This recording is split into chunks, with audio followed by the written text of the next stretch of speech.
Chapter 101. Behind the underground shelter. Who are you?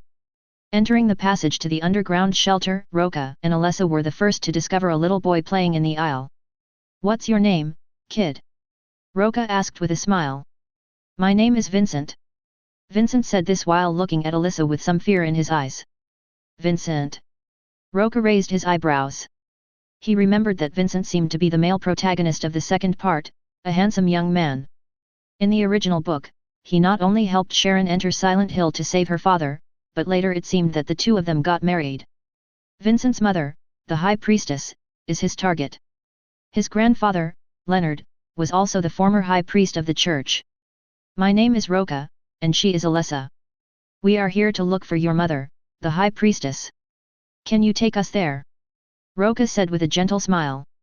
Perhaps because his smile looked friendly, Vincent nodded without thinking too much. "Come with me," Vincent said as he led the way. Seeing this, Roca couldn't help but smile slightly. "Alessa, are you okay?" "It's okay when I'm around you. After all, this underground shelter is guarded by a mysterious force, and Alessa cannot enter here alone." But around Roca, there didn't seem to be any big problems. "That's good." Roca nodded, then followed Vincent holding Alessa. It must be said that this underground shelter is quite large, and there are statues of evil gods carved on the walls along the way. This may be the original origin of the church. Or maybe a secret base. "Who are you?" Soon someone discovered Roca and Alessa's appearance in particular frightened the believers. The entire Silent Hill has changed because of Alessa, so these believers naturally know Alessa. "We are here to collect debts. The evil deeds you committed many years ago will be repaid today." Roca strode towards the group. After hearing this, the believers were so frightened that they hurriedly ran deep into the underground shelter. Roca was not afraid that they would run away, so he followed them slowly. Vincent realized at this time that the two men were definitely not good people, but he had no choice at this point. Soon they came to a sacrificial hall. There are statues of evil gods in the hall. At the same time, all the cultists gathered here and stared at Roca and Alessa covetously. It seemed that they were not afraid of Alessa because of their numbers. They were all very excited. "Devil, the devil is coming in. He is the devil's accomplice. Kill him. Burn them." At this time, a white-haired woman came out. She raised her hand and all the believers stopped. "Tell me, why do you want to associate with the devil?" Are you talking to me?" Roca raised his eyebrows. He didn't expect to be questioned by the other party as soon as he came up. "Of course, associating with the devil will not end well. You will fall into the abyss and become a devil." "Devil?" Roca scratched his ear and laughed sarcastically. "In my opinion, you are more like devils. You constantly exclude dissidents, fool the people, and treat those who are unwilling to join as pagans. In order to consolidate the position of the church, you even hold sacrificial ceremonies and drive a kind and lovely girl crazy. Tell me, who is the devil? Have you been bewitched by the devil?" The white-haired woman, Yi, is the high priest who spoke with compassion. She didn't listen to a word of Roca's words. "That's right, if you listened to it, you would never become the high priest." And if Roca remembered correctly, the high priest in front of him had been eroded by the dark power and turned into a chrysanthemum monster with a saw blade on its head. "Alessa, are you going to come or am I?" Roca was too lazy to waste time talking to these lunatics. "I can't use my powers." Alessa shook her head. Her dark power was suppressed by some force. If she were alone, she would not be able to enter here at all. Not to mention using force here. "Ha ha ha, I couldn't find a way to deal with you, but I didn't expect you to come here on your own initiative." The high priest also heard her words that she couldn't use her power, and immediately laughed arrogantly. Some of the previous fears were now swept away. Because demons who cannot use dark powers are no match for them. Kill them. Burn them. At this time, the evil believers also went crazy. After all, the devil was right in front of them. As long as they killed the devil, they could leave the surface world. Roca sneered, then ruffled Alessa's hair and said with a smile, "Since Alessa can't use her power, let me do it." "Kindness." Alicia nodded obediently. However, the high priest obviously did not take him seriously. After all, there were so many believers present and they had guns in their hands. Isn't it easy to deal with a human being? Take him. The high priest pointed his finger and shouted. After hearing this, the believers rushed forward like crazy. He let me give you a taste of the flames of hell. Roca sneered, waved his hand, and the flames of hell burned towards the cultists. You should know that the flames of hell will exert even greater power when dealing with guilty people, and will make the burned people experience hellish pain.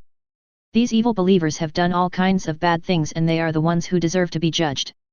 The evil believers who were infected by the flames of hell let out shrill screams.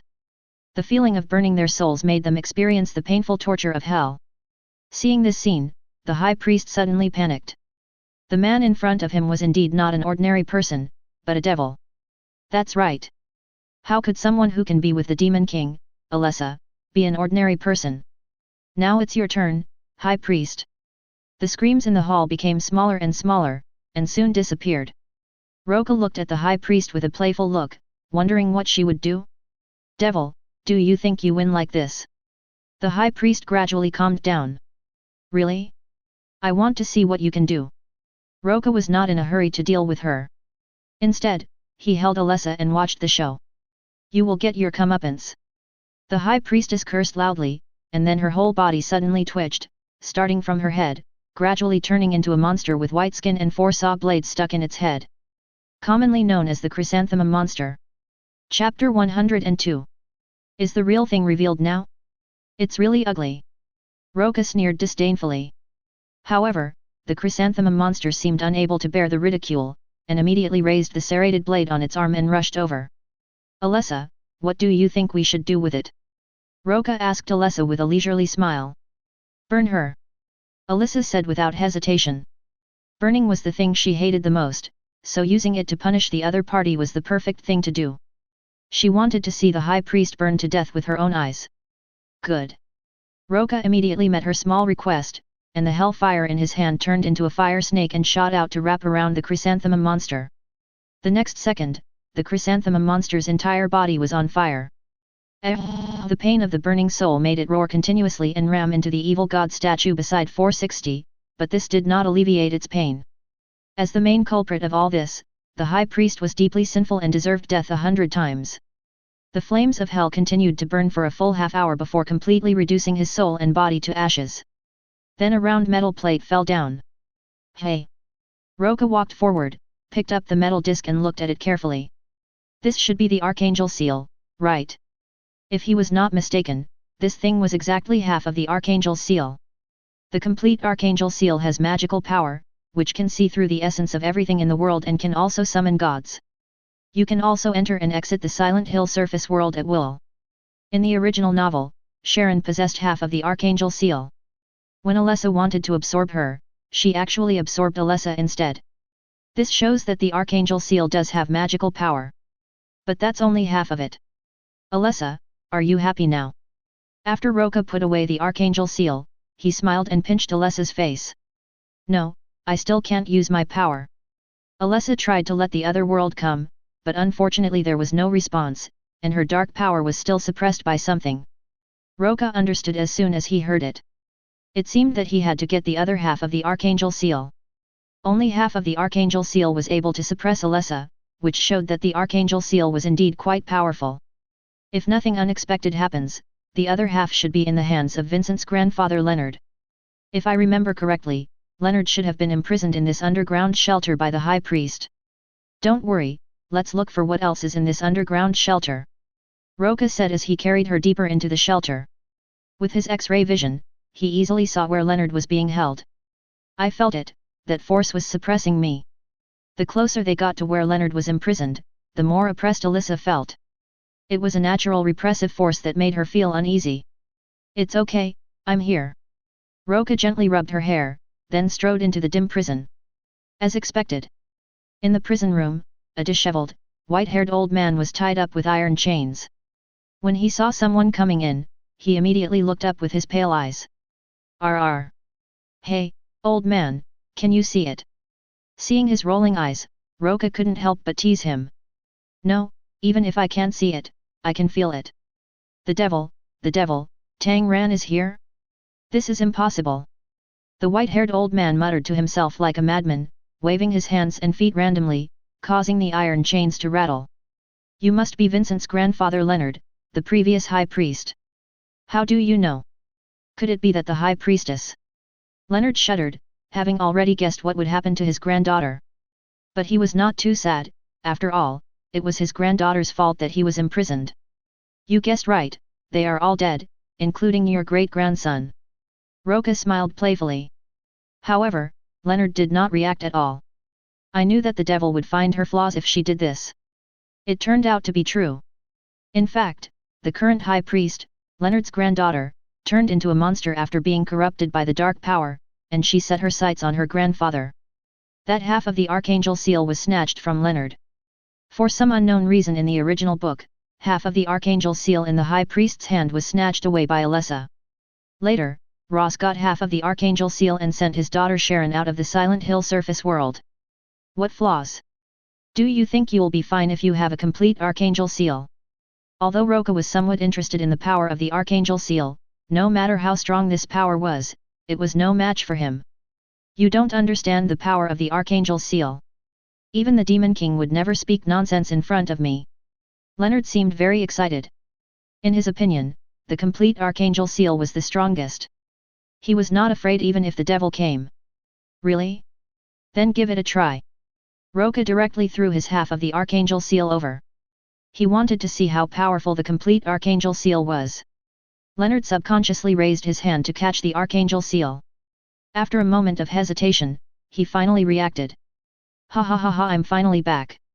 Leonard placed half of the Archangel seal into his body, and immediately the two Archangel seals merged into one, emitting a powerful force. Boom boom boom. The chains that bound him were broken in an instant. Great, I didn't expect it to be so easy. Leonard looked at Roca and Alessa and they both burst into laughter. At some point, his cloudy eyes had recovered and he looked extremely arrogant. Then let me see the power of the complete Archangel seal. Don't let me down. Roca looked at him calmly.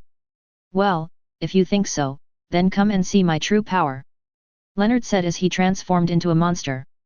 It was a monster that looked similar to the high priest, but was covered in pale skin, had sharp teeth, and had very long arms. Then the monster strode closer, raised his hand and punched me. Roca didn't dodge at all and let the punch hit his head. Chapter 103. That's it. That's all the power of the so-called complete Archangel seal is? Are you tickling me? Fit. As Roca finished his words, Leonard was blown away and hit the wall hard, leaving a big groove in the wall. Ugh! Leonard slowly got up from the ground and spat out green blood, his eyes full of disbelief. What on earth just happened? He was knocked away before he could even react. He has a complete Archangel seal, how could he be so vulnerable? Forget it, I don't have time to play with you. I still have to accompany Alicia to the amusement park later.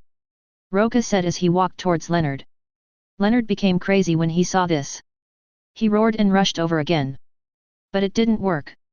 Roca blew his head apart with just one slap. Then the flames of hell burned his body. It turned into ashes in a short while. At this time, the complete 18-character seal of the Archangel also fell.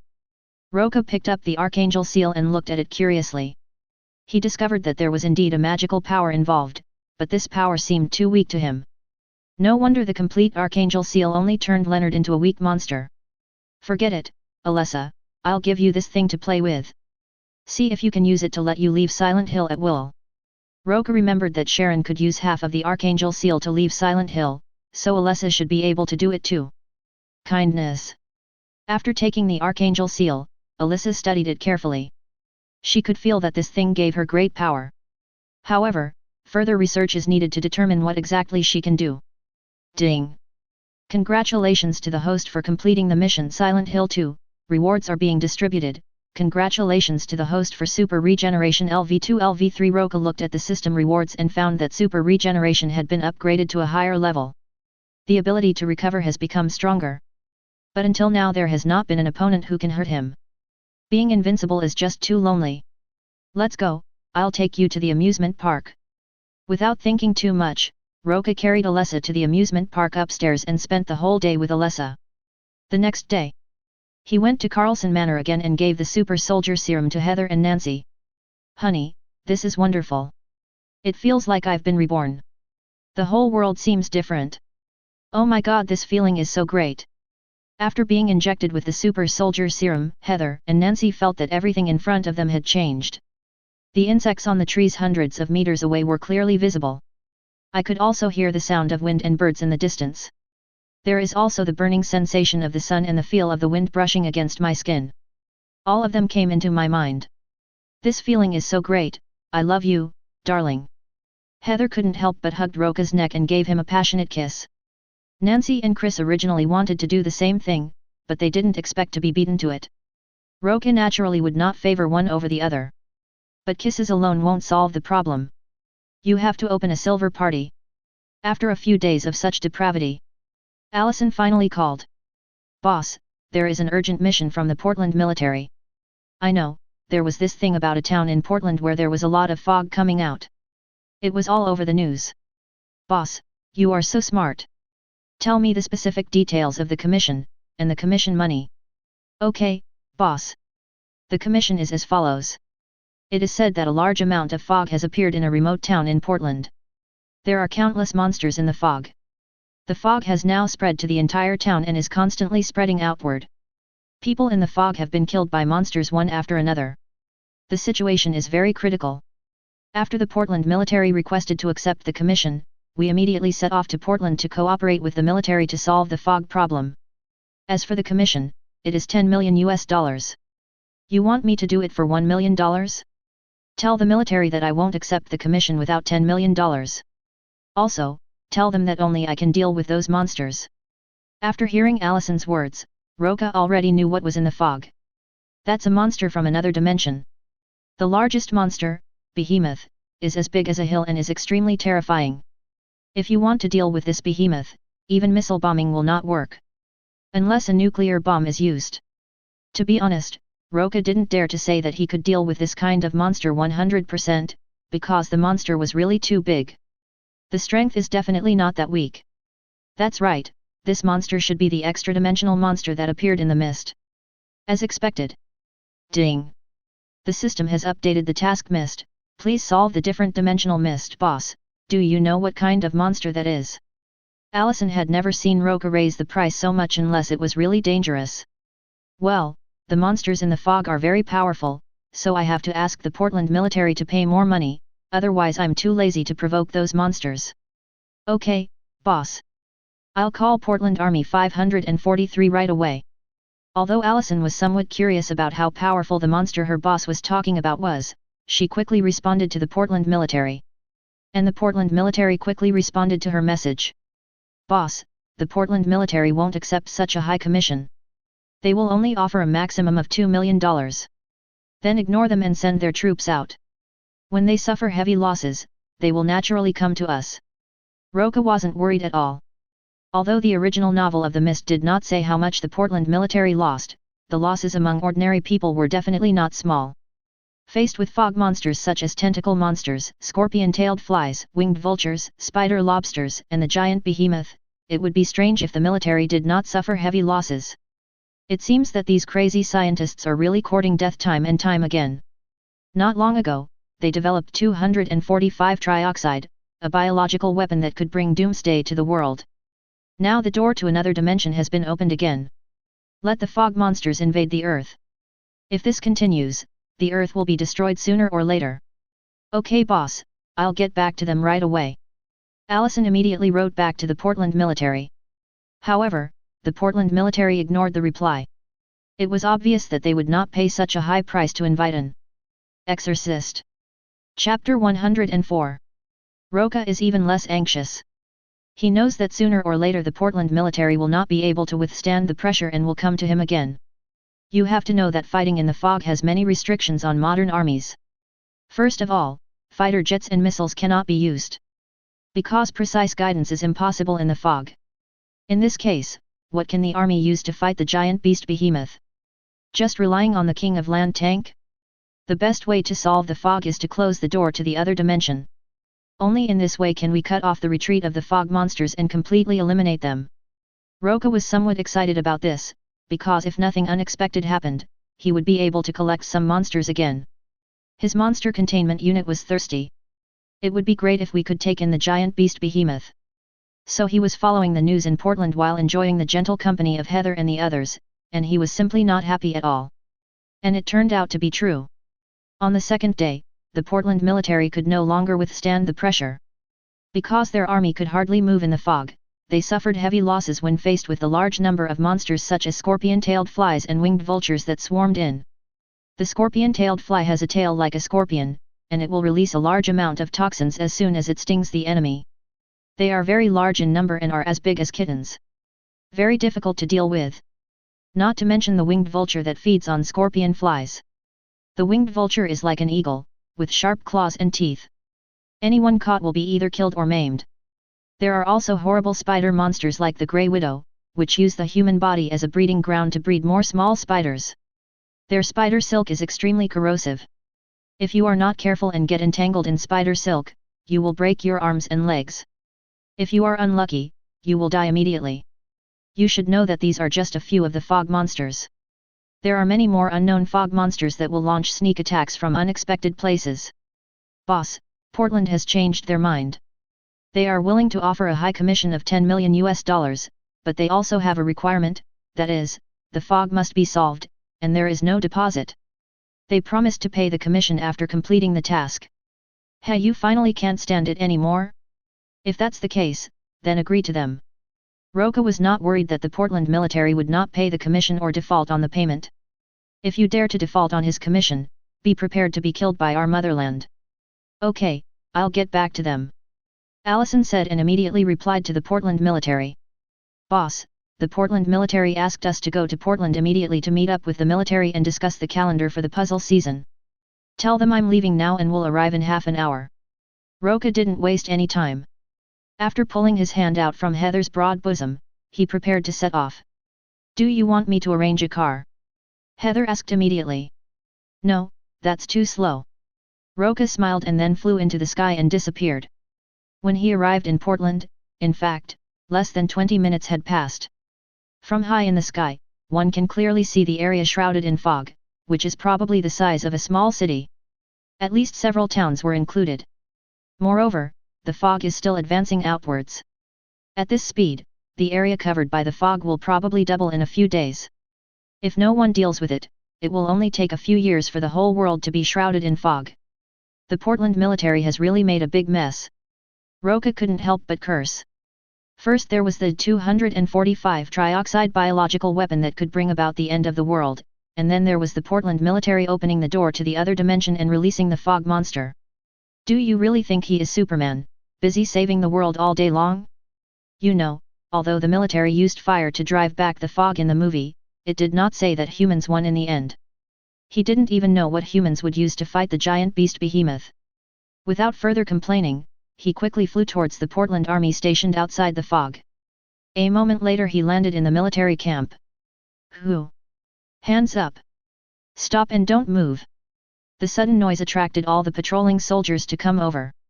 Ask your Colonel Jim to come see me and tell him that Roca, the head of the district demon office, has come to complete the task. Roca crossed his arms and said this, then just stood there waiting. The surrounding soldiers originally wanted to step forward, but after hearing Colonel Jim's name, someone quickly went to notify them. After a moment, a burly man with black hair and a crew cut walked over. Hello, I'm Colonel Jim of the Southern Portland. Hello, just call me Roca. Let's not waste any more time. If the fog problem is not solved, it will be troublesome. Roca didn't waste any words and went straight to the point. Yes, the situation is urgent now. Mr. Roca, please come with me. Let's discuss how to solve the fog and then arrange the action. Hopefully soon. If it wasn't for knowing how to close the extra-dimensional channel opened by the military in the fog, Ka wouldn't have wasted time talking to them. Soon the two of them arrived at the temporary military tent. At this time, there were several officers in the military tent, and the leader had 3 stars on his shoulders. He was actually an American lieutenant general. Reporting to Lieutenant General Richard, this is Mr. Roca, the head of the Exorcist office. Colonel Jim reported loudly. For a moment, everyone in the military tent looked at Roca. After discovering that Roca looked like a very gentle young man, some officers couldn't help but mock him. Colonel Jim, this is what you came up with? A young man, with money. What can he do? Can he get a gun? Let him solve the fog.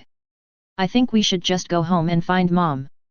This young man dares to ask for 10 million US dollars? I think he is crazy. Child, I advise you to go home and drink milk quickly, ha ha ha. Listening to the ridicule from the crowd, Roca crossed his arms across his chest with an expressionless face, not affected at all. On the contrary, Colonel Jim looked very unhappy. Lieutenant General, I understand that Mr. Roca has solved many cases of deformed people that the army could not solve, and even some evil spirits, so I think Mr. Roca has the ability to solve the fog. After hearing this, Lieutenant General Richard looked at Colonel Jim sharply, then put his hands on the seat and said in a serious voice, "Are you really sure you can solve the fog? Do you know what garbage is in the fog?" Chapter 105. Roca smiled disdainfully, "Whether the fog can be solved is not up to me. It depends on whether the extra-dimensional channel opened by your military can be closed. If it can't be closed, no one can help. You should have understood how powerful the monsters in the fog are." Upon hearing this, the expressions of the people present changed. The officers present knew very well the reason why the fog appeared, but outsiders did not know. However, the man in front of him said it out loud. "How do you know that?" Lieutenant General Richard said with a serious expression. "Does it matter how I know this? If the fog is not solved, the whole world will be engulfed in fog." Roca is not exaggerating. Lieutenant General Richard naturally understood the importance of this matter. If the fog was allowed to spread, the entire Portland would be engulfed in the fog within half a year. By then, humans will be nothing more than prey to the monsters in the fog. No one knows how many monsters there are in the fog, but the few that have been discovered so far have caused heavy losses to the human army.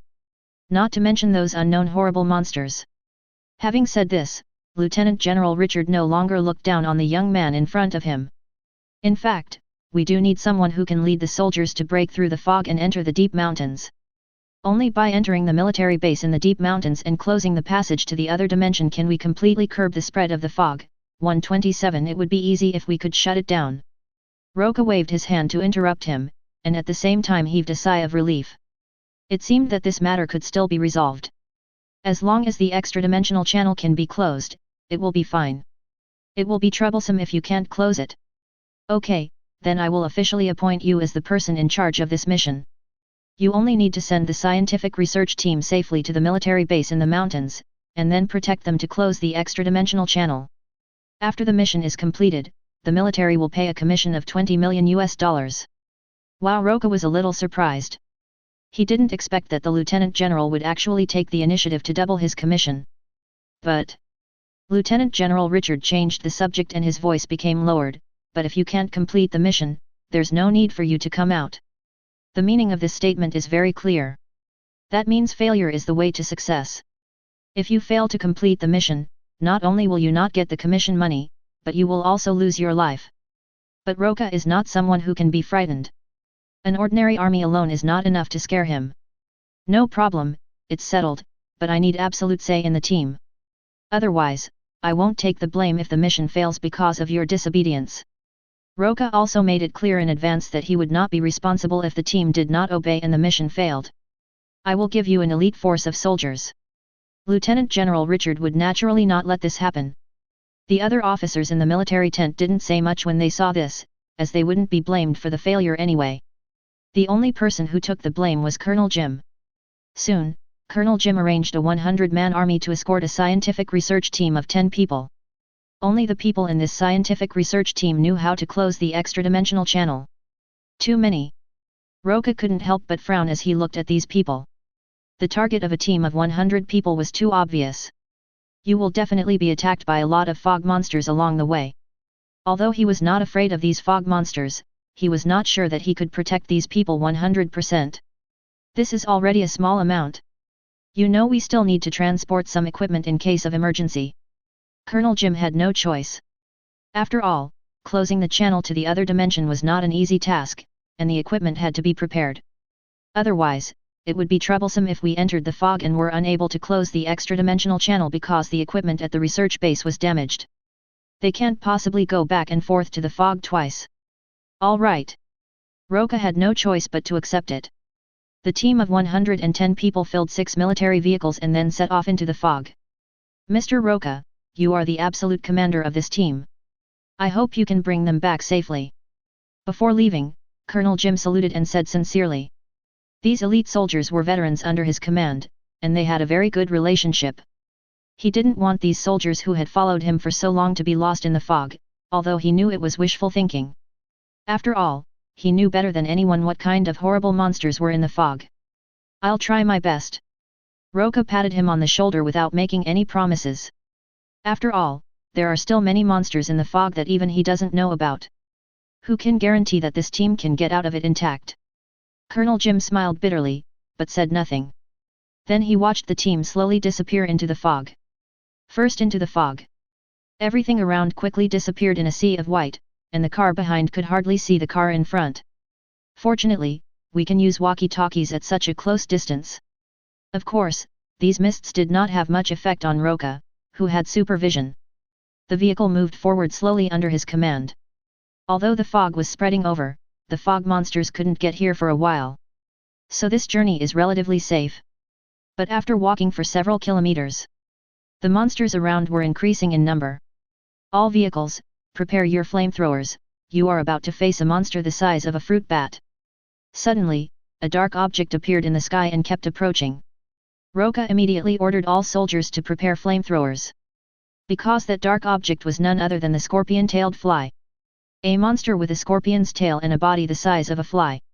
Its scorpion tail is extremely poisonous. Once stung, the poison will cause death. And this is not what worries him the most. What worries him is that scorpion-tailed flies are food for winged vultures.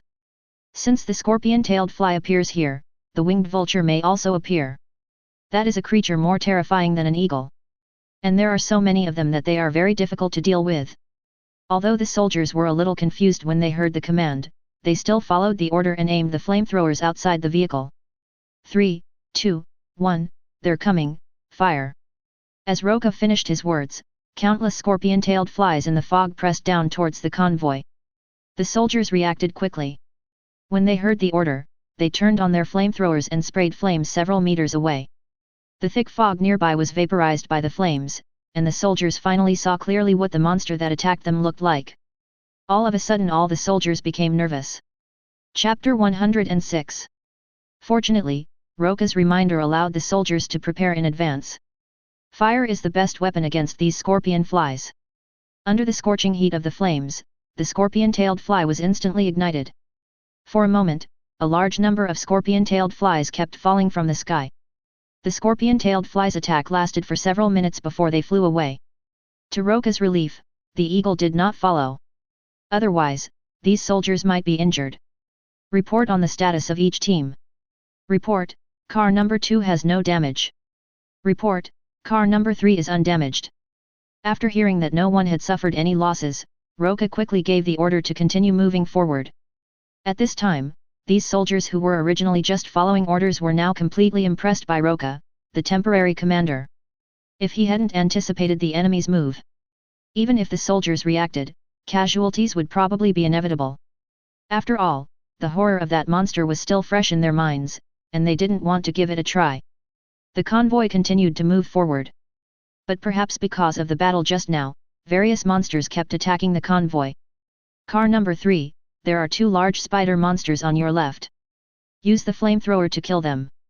Yes. Car number 5, there is a giant python-like monster on your right.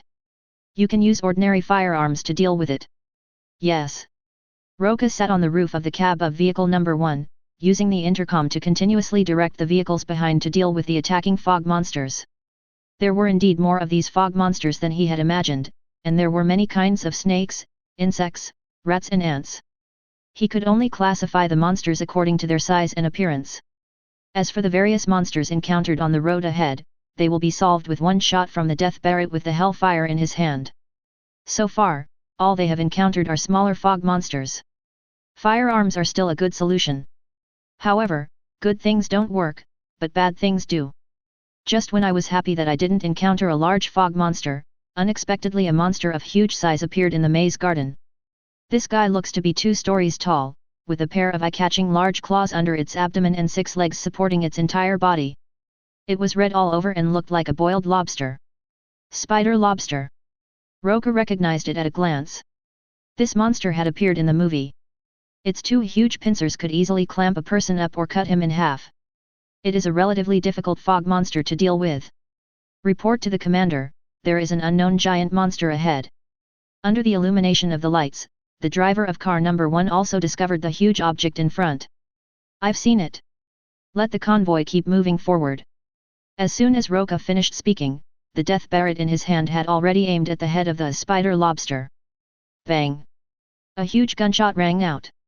Almost instantly, a huge hole was blown in the spider lobster's head. Green blood flowed all over the ground. Ah! The spider lobster wailed and slowly fell down. Boom! Looking at the giant monster lying on the side of the road, the soldiers passing by were all stunned. I didn't expect such a terrifying monster to appear ahead. The most important thing is that such a terrifying monster was shot in the head by their temporary commander. All of a sudden, the soldiers showed great respect to Roca and no longer looked down on him as before. But the appearance of giant lobsters was just the beginning. The closer you get to the center of the fog, the more monsters there are. Attention all vehicles, a large number of fruit bat monsters are approaching ahead, flamethrowers ready. Car number 1 is ready. Car number 2 is ready. Car number 3 is ready. Upon learning that the flying monster they had encountered before was approaching again, the soldiers on the vehicle immediately set up their flamethrowers and were ready. I have to say that their execution ability is still very strong. However, this time it was not just scorpion-tailed flies, there were also a large number of counting vultures mixed in. These vultures kept preying on scorpion-tailed flies, causing them to panic and rush towards the convoy on the ground. Fire! Roca shouted loudly, and at the same time, he held a flamethrower in his hand and burned at the scorpion-tailed flies in the sky. A large number of scorpion-tailed flies were screaming and squeaked as they were roasted, but because they liked the light of fire, they kept rushing towards him like moths to a flame. For a moment, the flamethrower alone was no longer able to suppress the attack of the scorpion-tailed fly. However, the next moment, several red lights flashed in the fog. Wherever it passed, whether it was a scorpion-tailed fly or a winged vulture, they were all cut into pieces and fell from the sky. The frightened scorpion-tailed fly immediately changed direction. After leaving behind a pile of corpses, he disappeared. Could you please report the situation of each team? There is no damage to car no 1. One person was injured in car no 2. 2 people died of poisoning in car no 3. After hearing that someone died of poisoning in car number 3, Roca couldn't help but frown, but didn't say anything. It is normal to have casualties. After all, in this situation, no one can protect everyone. Keep going. Under Roca's orders, the army continued to advance. The soldiers' death could not stop their determination to enter the fog. Reporting to the commander, there is a small town 1 kilometer ahead. Should we take a detour? Along the way, the houses on the roadside were occupied by various snakes, insects, rats and ants as their nests or breeding grounds. That's why the soldier suggested taking a detour. Besides, there happened to be a road that didn't pass through the town. No, just go through the town. We can't keep wasting time. Roca rejected the soldier's suggestion. Because of the constant attacks from fog monsters along the way, the convoy moved very slowly. If we continue like this, we might not reach our destination until tomorrow. This won't work. It would definitely be more dangerous in the fog at night. So either find a place to rest in the town or travel overnight. So no matter what, we have to enter the town. The soldier didn't say anything after hearing this. The convoy headed towards the town. Until it got dark. They finally arrived at the town. Kindness. Roca used his supervision to look towards the town, wanting to see if there was any danger in the town. But I didn't expect that there were still living people in the town. There is a group of people hiding in fear in the convenience store in the small town. It's just that these people seem a little stupid, daring to light lights at night. No, the convenience store has been attacked by scorpion flies that like light. Commander, surviving humans and flying monsters have been spotted ahead. Come closer, flamethrower ready. Yes. After receiving the order, the convoy immediately approached. Chapter 107. The people in the convenience store were also surprised when they heard the sound of the car engine. Great! Someone came to rescue us. Finally I can leave this damn place. Oh my god, I'm finally saved. Everyone be careful.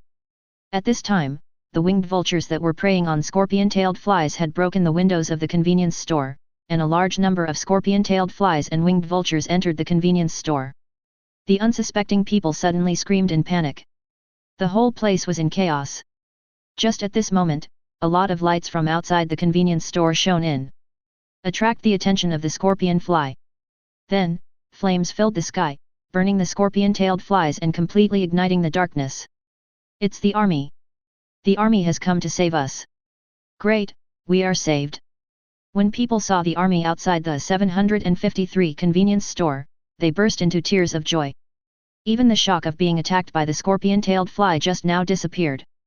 The battle lasted for half an hour before the fire was extinguished. In order to avoid attracting more scorpion flies, Roca ordered all cars to turn off their lights and only allowed the use of low-power flashlights.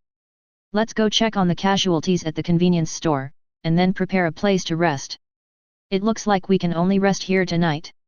Roca originally wanted to travel overnight, but the appearance of the scorpion-tailed fly made him completely give up this idea. The road was already shrouded in fog, and vehicles could not move without turning on the lights.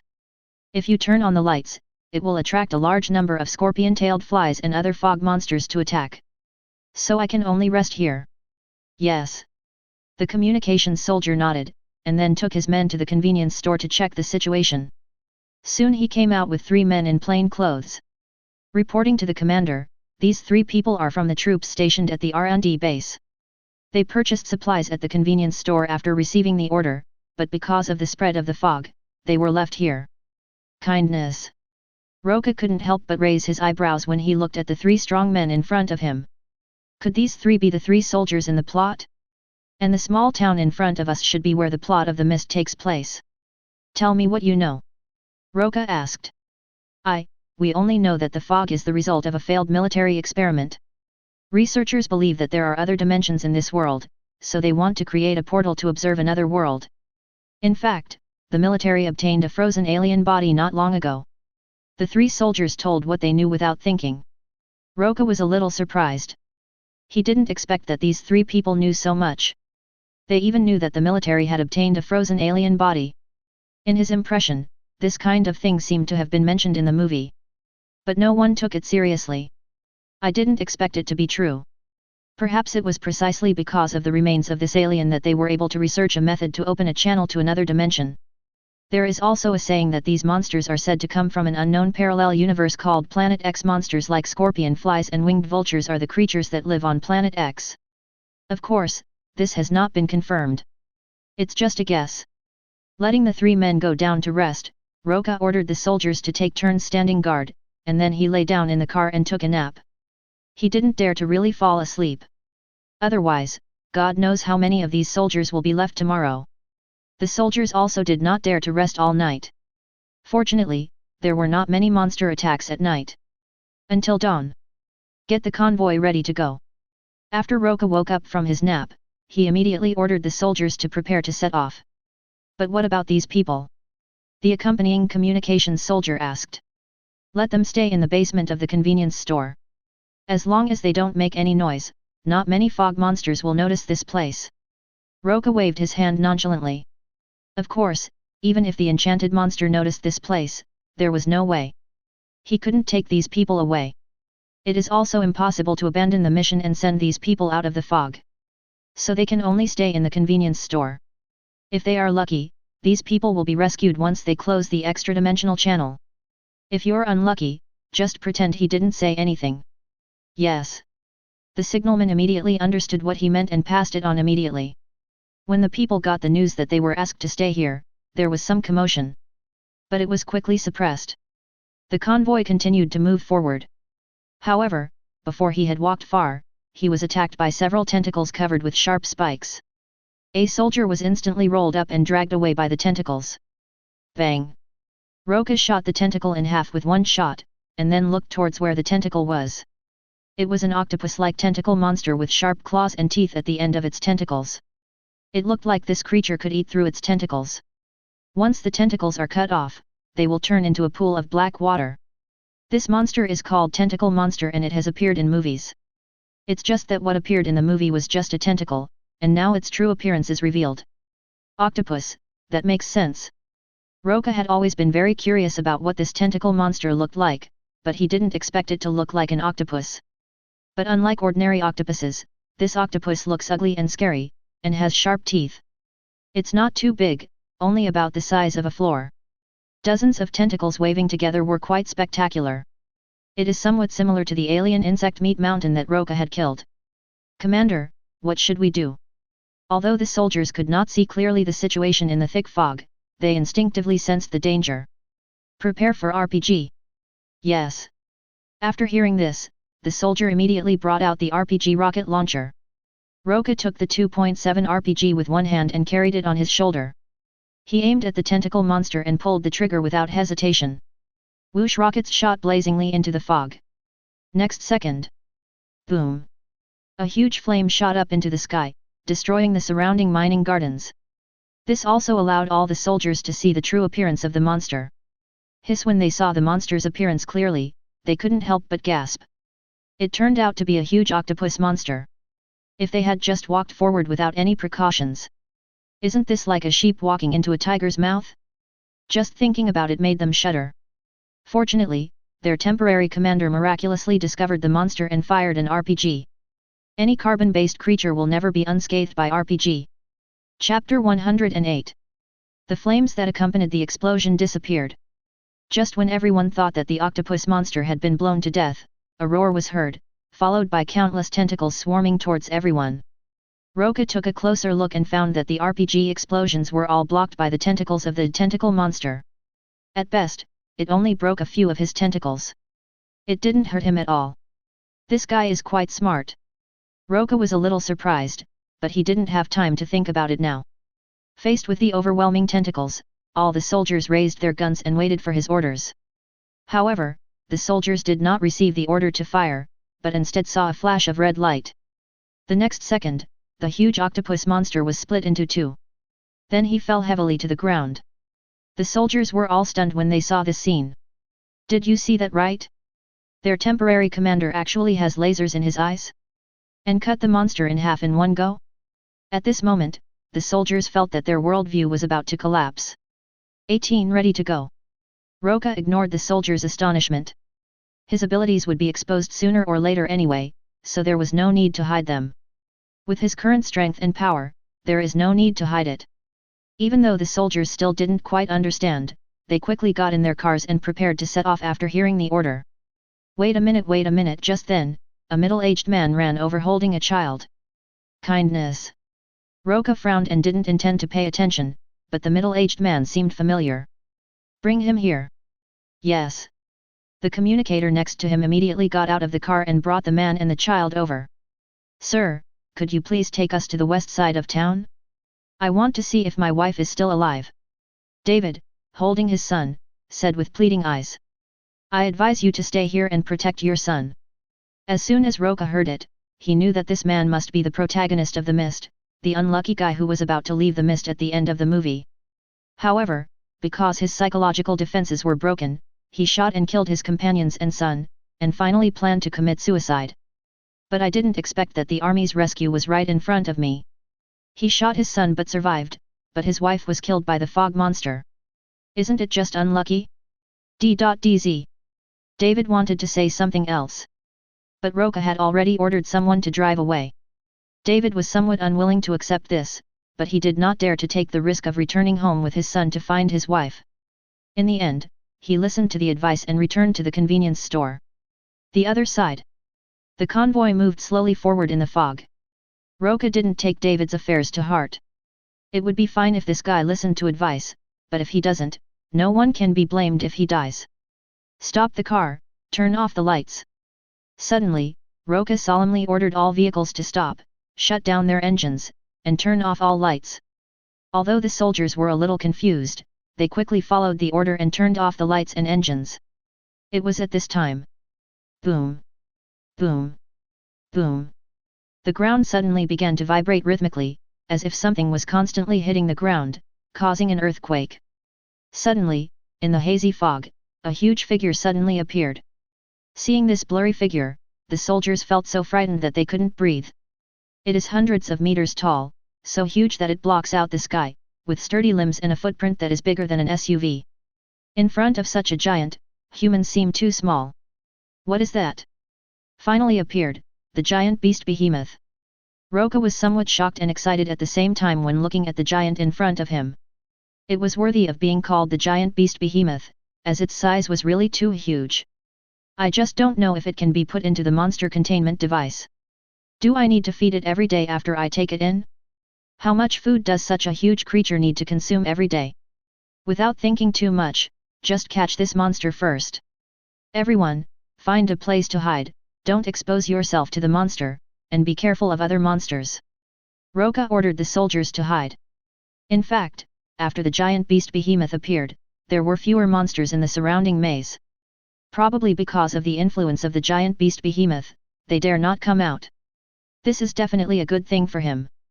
Tell everyone to be alert around and wait for me to come back before setting off again. Commander, you. Before the communicator could finish speaking, Ka disappeared in the military headquarters. Helplessly, the communicator could only arrange for the soldiers to guard the surroundings and wait for the commander to come back. At the same time, Roca flew directly to the side of the giant beast behemoth. From here he could see how huge this guy was. This guy is probably close to a kilometer tall. Its upper body is shaped like some kind of beetle, and its head is covered with a large number of tentacles, and its skull is shaped like an alligator turtle. It has 6 thick, horse-hoof-like legs, which are almost 2/3 of its height. There are many nests on behemoth's legs, covered with fur or moss. Some small flying creatures can be seen around the nest, which are scorpion flies, or it can be said that this is a mutually beneficial twin relationship. This guy seems to be quite gentle. After looking around at behemoth, he found that the giant beast was just moving forward slowly and did not show any aggression. However, just when he thought, the giant beast behemoth suddenly roared, and then a large number of tentacles spread downwards, and soon grabbed a spider lobster and fed it into its mouth. Click, click, the crisp chewing sound made Roca's mouth twitch slightly. It seemed that none of the monsters in the fog were vegetarians. But how to subdue this monster? After thinking for a while, he tried to land on top of Behemoth's head. Behemoth, who was eating, didn't notice him at all, or maybe he didn't want to pay attention to the little bugs above his head. Seeing that it had no intention of attacking, Roca directly opened the monster containment device and wanted to absorb it in. Not surprisingly, his idea failed. Behemoth, who possesses a rebellious consciousness, cannot be easily included. We can only resort to violence. Roca twisted his neck, clenched his fist, and then punched Behemoth hard on the head. Bang! A muffled sound. Then Behemoth's head sank and he let out a howl. It was obvious that the punch had injured it. Chapter 109. At this time, Behemoth seemed to have noticed the little bug above his head, and a large number of tentacles swept over his head. Hey! Roca ignored the tentacles, shouted loudly, and punched Behemoth's head again. Roar! There was another wail, and the tentacles that were originally attacking Roca suddenly became weak. At the same time, Behemoth's legs went weak and he fell to the ground. Boom boom! The huge body fell, causing the ground to shake continuously and a large amount of smoke and dust was raised.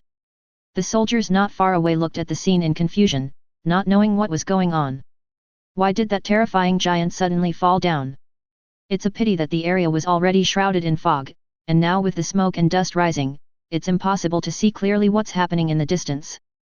After a moment, let's go! The sudden sound startled the already frightened communicator, and he almost drew his gun and shot. Fortunately, I felt relieved after finding out that it was Roca, the temporary commander. Commander, that just now. Stop talking nonsense and get the convoy moving quickly. We must reach the military base before dark. Roca had no intention of explaining. The correspondent did not dare to ask any more questions and immediately ordered the convoy to set off. Roca, who was sitting in the car, was actually very happy. Unexpectedly, after defeating Behemoth, its body was actually put into the monster containment device. I just don't know how serious Behemoth's injury is. He might die at any time. But it doesn't matter much. Even if it's just the body, its research value is very high. There is no other way.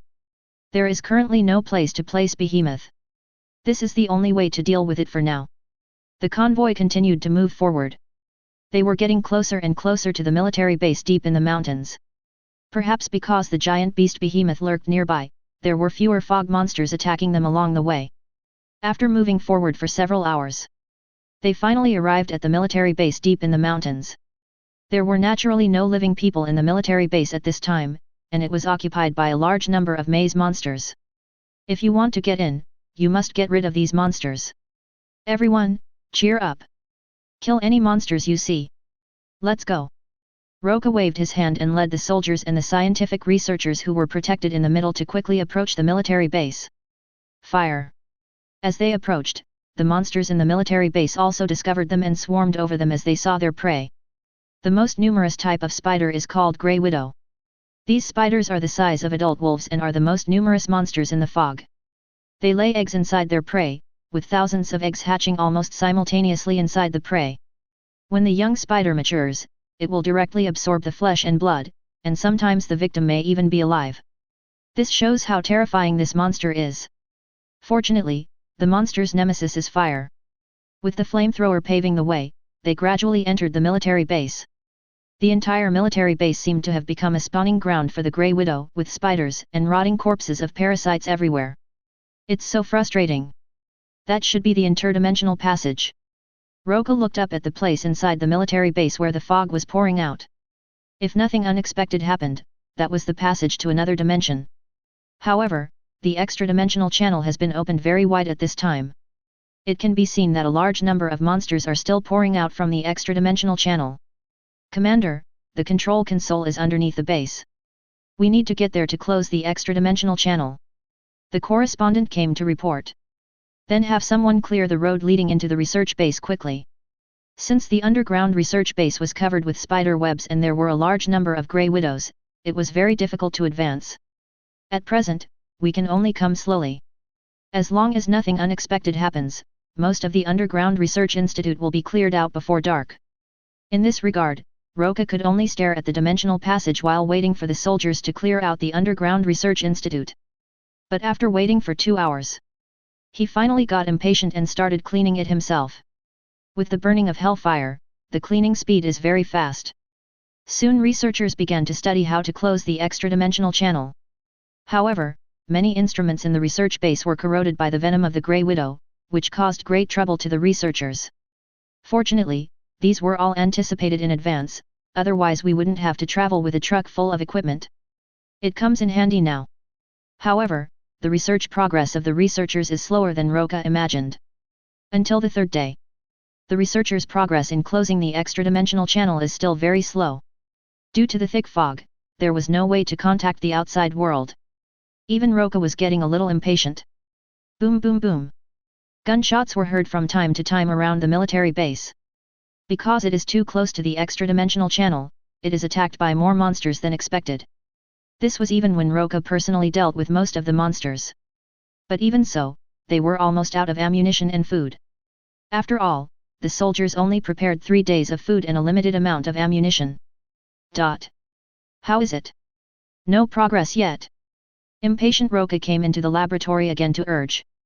At this time, an old researcher reported excitedly, "We have made a great breakthrough. If we are given a few more hours, we should be able to close the extra-dimensional channel. Hurry up then." After hearing this, Roca couldn't help but breathe a sigh of relief. After dragging it out for so long, there was finally some progress. He hoped that the extra-dimensional channel could be closed smoothly.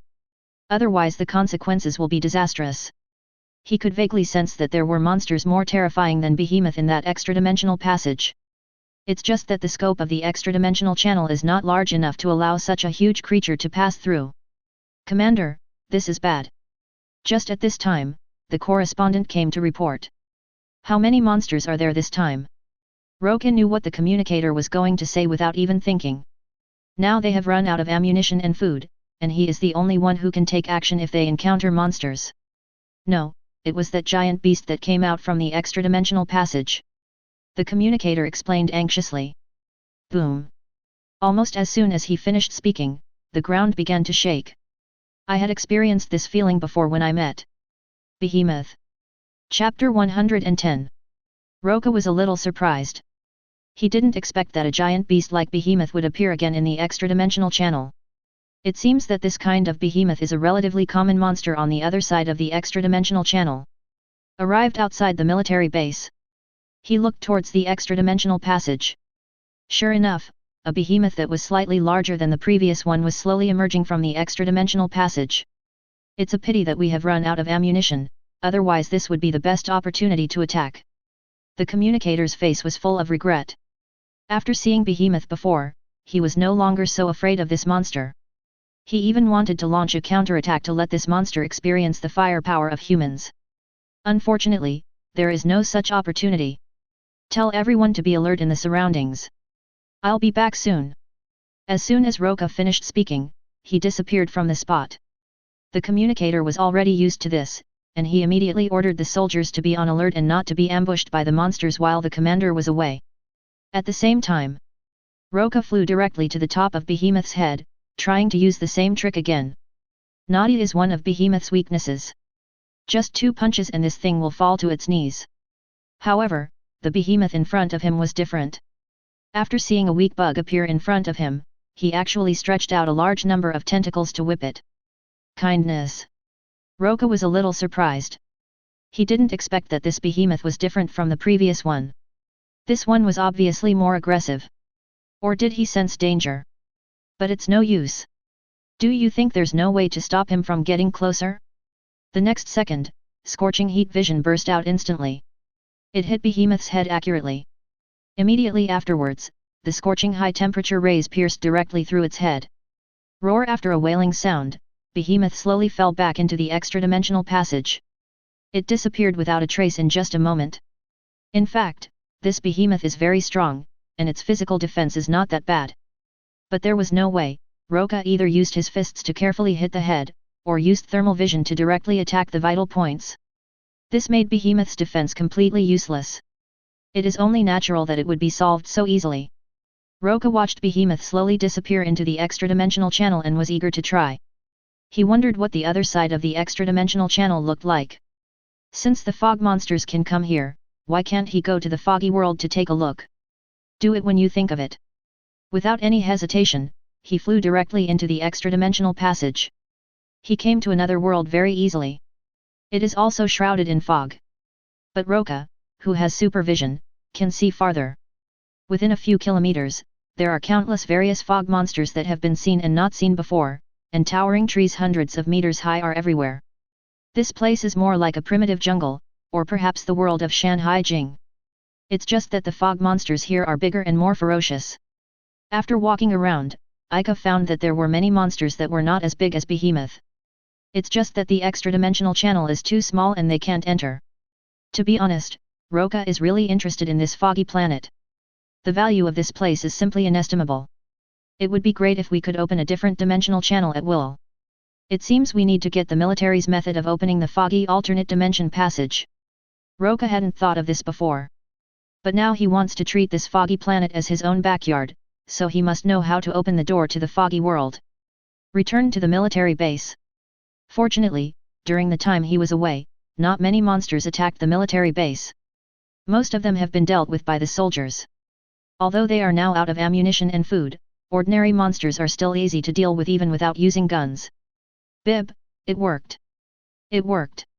At this time, the staff members shouted excitedly that they had succeeded. Roca looked up and saw that it was true. The extra-dimensional channel that was originally expanding was no longer expanding, but was shrinking instead. At this rate, the extra-dimensional channel will be closed soon.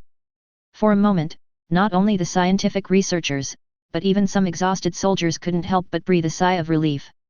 If this continues, they don't know how long they can hold on. Fortunately, the extra-dimensional channel was finally closed.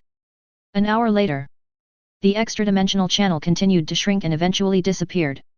There was no thick fog coming out, and under the sunlight, the fog began to dissipate gradually.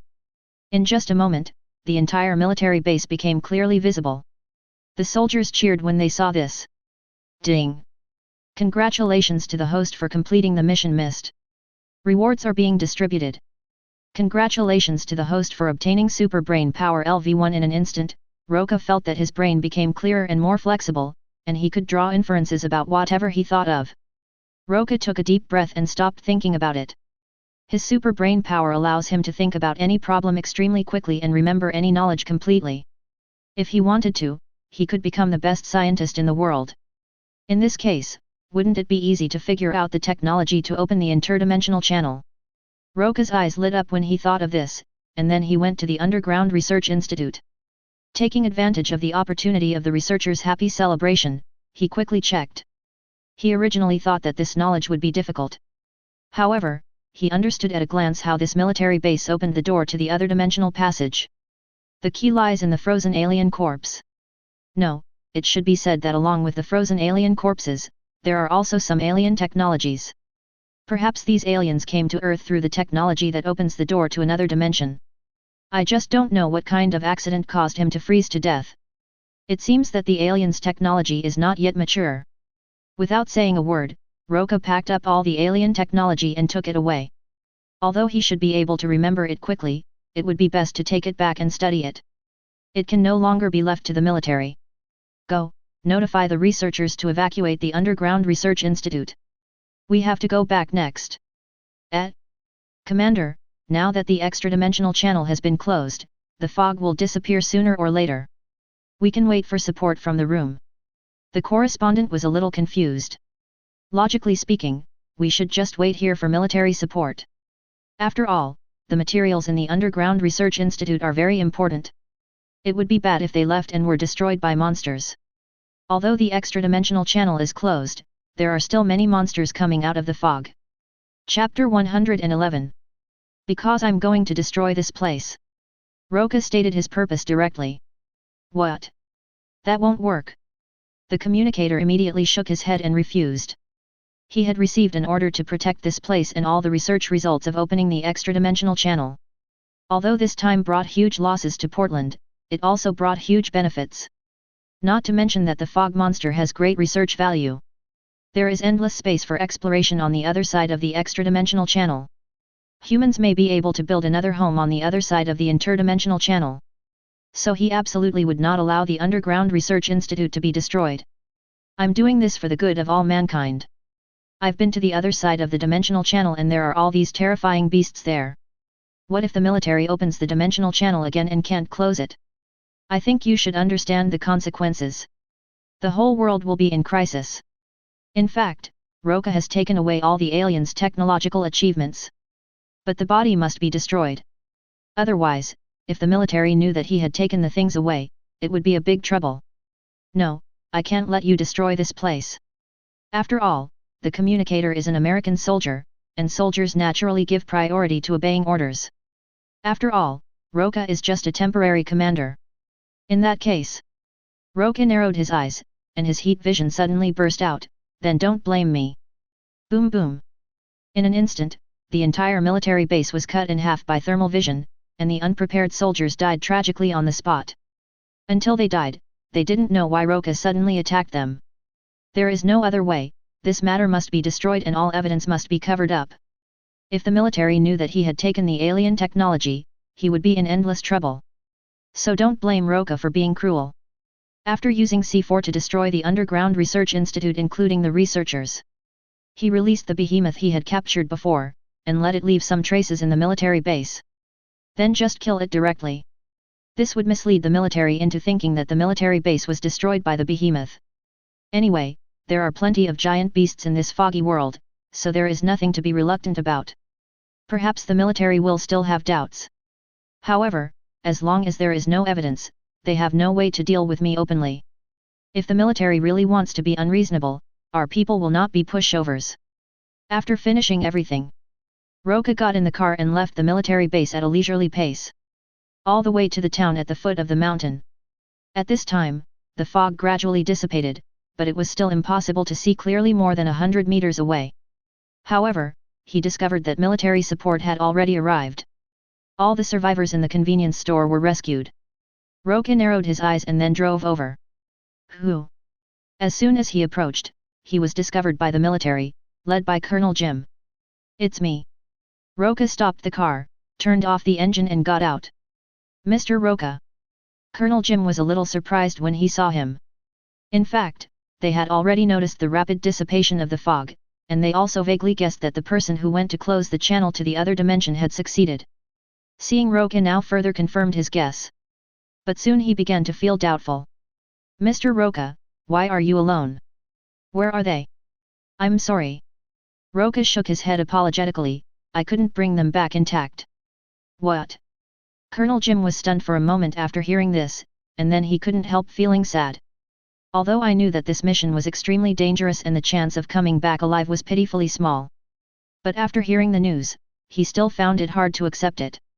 What is going on? It was the behemoth that attacked us.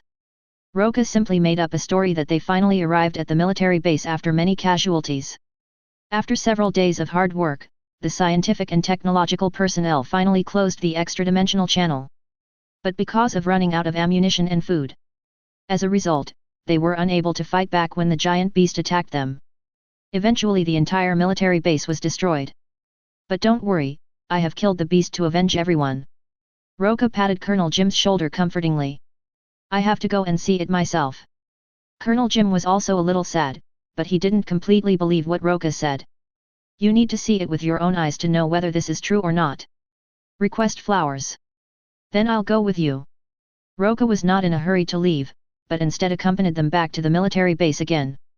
At this time, this place had already become a ruin, and on the ruins lay the corpse of a giant beast. Seeing this, Colonel Jim began to believe most of what Roca said. Such a terrifying beast was not something that ordinary soldiers could fight against. Especially when there is a lack of supplies. But why was Roca unharmed? And how did they kill this giant beast? I didn't know the specifics, so I didn't believe everything he said. I will report the specific situation to the Lieutenant General, A&D. If there's nothing else, I'll leave first. The commission money can be deposited into the company's account later. I have some other things to do, so let's contact each other later. The Roca interrupted him directly, then flew into the sky and disappeared. Even though Colonel Jim had seen it once, he was still shocked to see someone flying again. Then he sighed helplessly. Originally, he wanted to keep Roca here and let him go after confirming the situation. This is no longer possible. I can only tell the Lieutenant General the truth. As for how Lieutenant General Richard would react, Roca was not interested at all. Anyway, the military base had been destroyed and no one could do anything to him without evidence. All the way back to Carlson Manor. Heather and Nancy learned that he was back and they all waited for a long time. Hey, little darlings, I'm back. Before he finished speaking, Roca had already landed from the sky in a domineering manner and even posed. This caused the girls to laugh sweetly. Dear, why can't I contact you these days? What happened? It is said that there are scary monsters in the fog. Are you okay? We couldn't get in touch with him. We were so worried. Ha ha ha, don't worry, babies. I'm back safely. Roca laughed heartily, then put his arms around Heather and Nancy's slender waists, and kissed Christine and Jessie on the lips. Then he embraced them and walked into the manor. Chapter 112. Under the questioning of the girls, Roca briefly explained the situation of this mission. After learning about the various horrible monsters in the fog, the women were shocked. Although I knew he was not injured, I was still worried about him. I'm glad you're okay, dear. Nancy patted her chest with some lingering fear. Seeing this, Roca couldn't help but help her, which immediately made Nancy roll her eyes. My dear, are you saying that you have mastered the technology to open a channel to another dimension? This is what Heather cares about most. She is smart and understands that what happened in Portland this time is both a bad thing and a good thing. Not to mention those fog monsters, just the other dimensional world is extremely precious. The benefits involved are huge. It's so big that all countries in the world want to grab it. After all, it is an unexplored and unknown world. There are countless resources and land areas in 483. Whichever country occupies a place first can develop it into its own backyard. Don't let this matter out. Roca looked at the four women present with an extremely serious expression. It was out of trust that I told them this. And the subsequent research will not be hidden from them, so it's okay to let them know. But this matter cannot be exposed. Don't worry, we will keep this secret. Heather took the lead and assured. Dear, don't you still believe us? Jessie coquettishly squeezed into his arms and winked at him. Really? But I still don't quite believe it. Roca narrowed his eyes. The women felt helpless when they saw this. Then what do you want me to believe, dear? Hey, don't beg for mercy later and I'll believe it. Roca chuckled, pushed Jessie hard, and then kissed her sexy red lips. Heather and Nancy rolled their eyes at this, but joined in with great interest. Half a month later. In a research room under the Carlson Manor. After more than half a year of construction, the underground monster shelter that Roca wanted has taken shape. This research institute was originally prepared for him by Selena, but it was not used when researching the super soldier serum. It is being used now. After half a month of research, with the help of his super brain power, he quickly figured out the technology used by aliens to open the channel to another dimension. However, this technology is just as he thought, a technology with some flaws. No one knows which parallel universe this alien jumped out from, but unfortunately he is already dead. Otherwise, there are more things to ask. After half a month of research, Roca finally perfected the technology to open the channel to another dimension. Honey, is this really possible? Opening a different dimension channel or something, this is too exciting. Will some monsters suddenly appear? Roca opened the extra-dimensional channel in a deep mountain not far from Carlson Manor, so that if any problems arose, they could be remedied in time. Don't worry, even if there is a problem, it can be closed in time. He was not worried at all. Even if any problems occurred, he could quickly close the dimensional channel. Although he has only been a scientist for a short time, he is still very confident in his skills. All right. Seeing this, Heather didn't say anything more, but instead became a little nervous and expectant. What is the alternate dimension world like? According to the frequency band of the extra-dimensional channel opened by the military before, Roca decisively opened the extra-dimensional channel. The next second, the originally empty space suddenly twisted. Then a thick fog gushed out. Soon, it became pitch dark all around. Seeing this, Heather and the others moved closer to Roca with some fear. It worked. Roca was a little excited. He was very familiar with this thick fog. Did it really work? Nancy was still a little worried. Don't worry, let's go in and take a look. Roca held the women's hands and strode into the mist. Unlike the extra-dimensional channel opened by the military, the extra-dimensional channel opened this time was effectively controlled and was about the same size as the door of an ordinary room. Just enough for one person to pass through. Roca asked the women to hold hands with each other. Then they filed in. The next moment, everyone was standing on unfamiliar land. Unlike the place they had entered before, the place they were in was more like a desert. The fog here is relatively thin, and you can see clearly what is happening 100 meters away. Is this the foggy world? It's foggy everywhere. This is amazing. It doesn't feel much different from Earth. I didn't see any monsters either. Heather and Nancy looked at this unfamiliar environment, looking around curiously. But what was strange to them was that they didn't see any monsters. Wasn't it said that there were many monsters in the fog? Roca smiled mysteriously and said, there are indeed many monsters in the fog, but there is one exception. What's going on? Heather asked curiously. This situation is that there is a giant beast nearby. What Roca was talking about was a giant beast like Behemoth.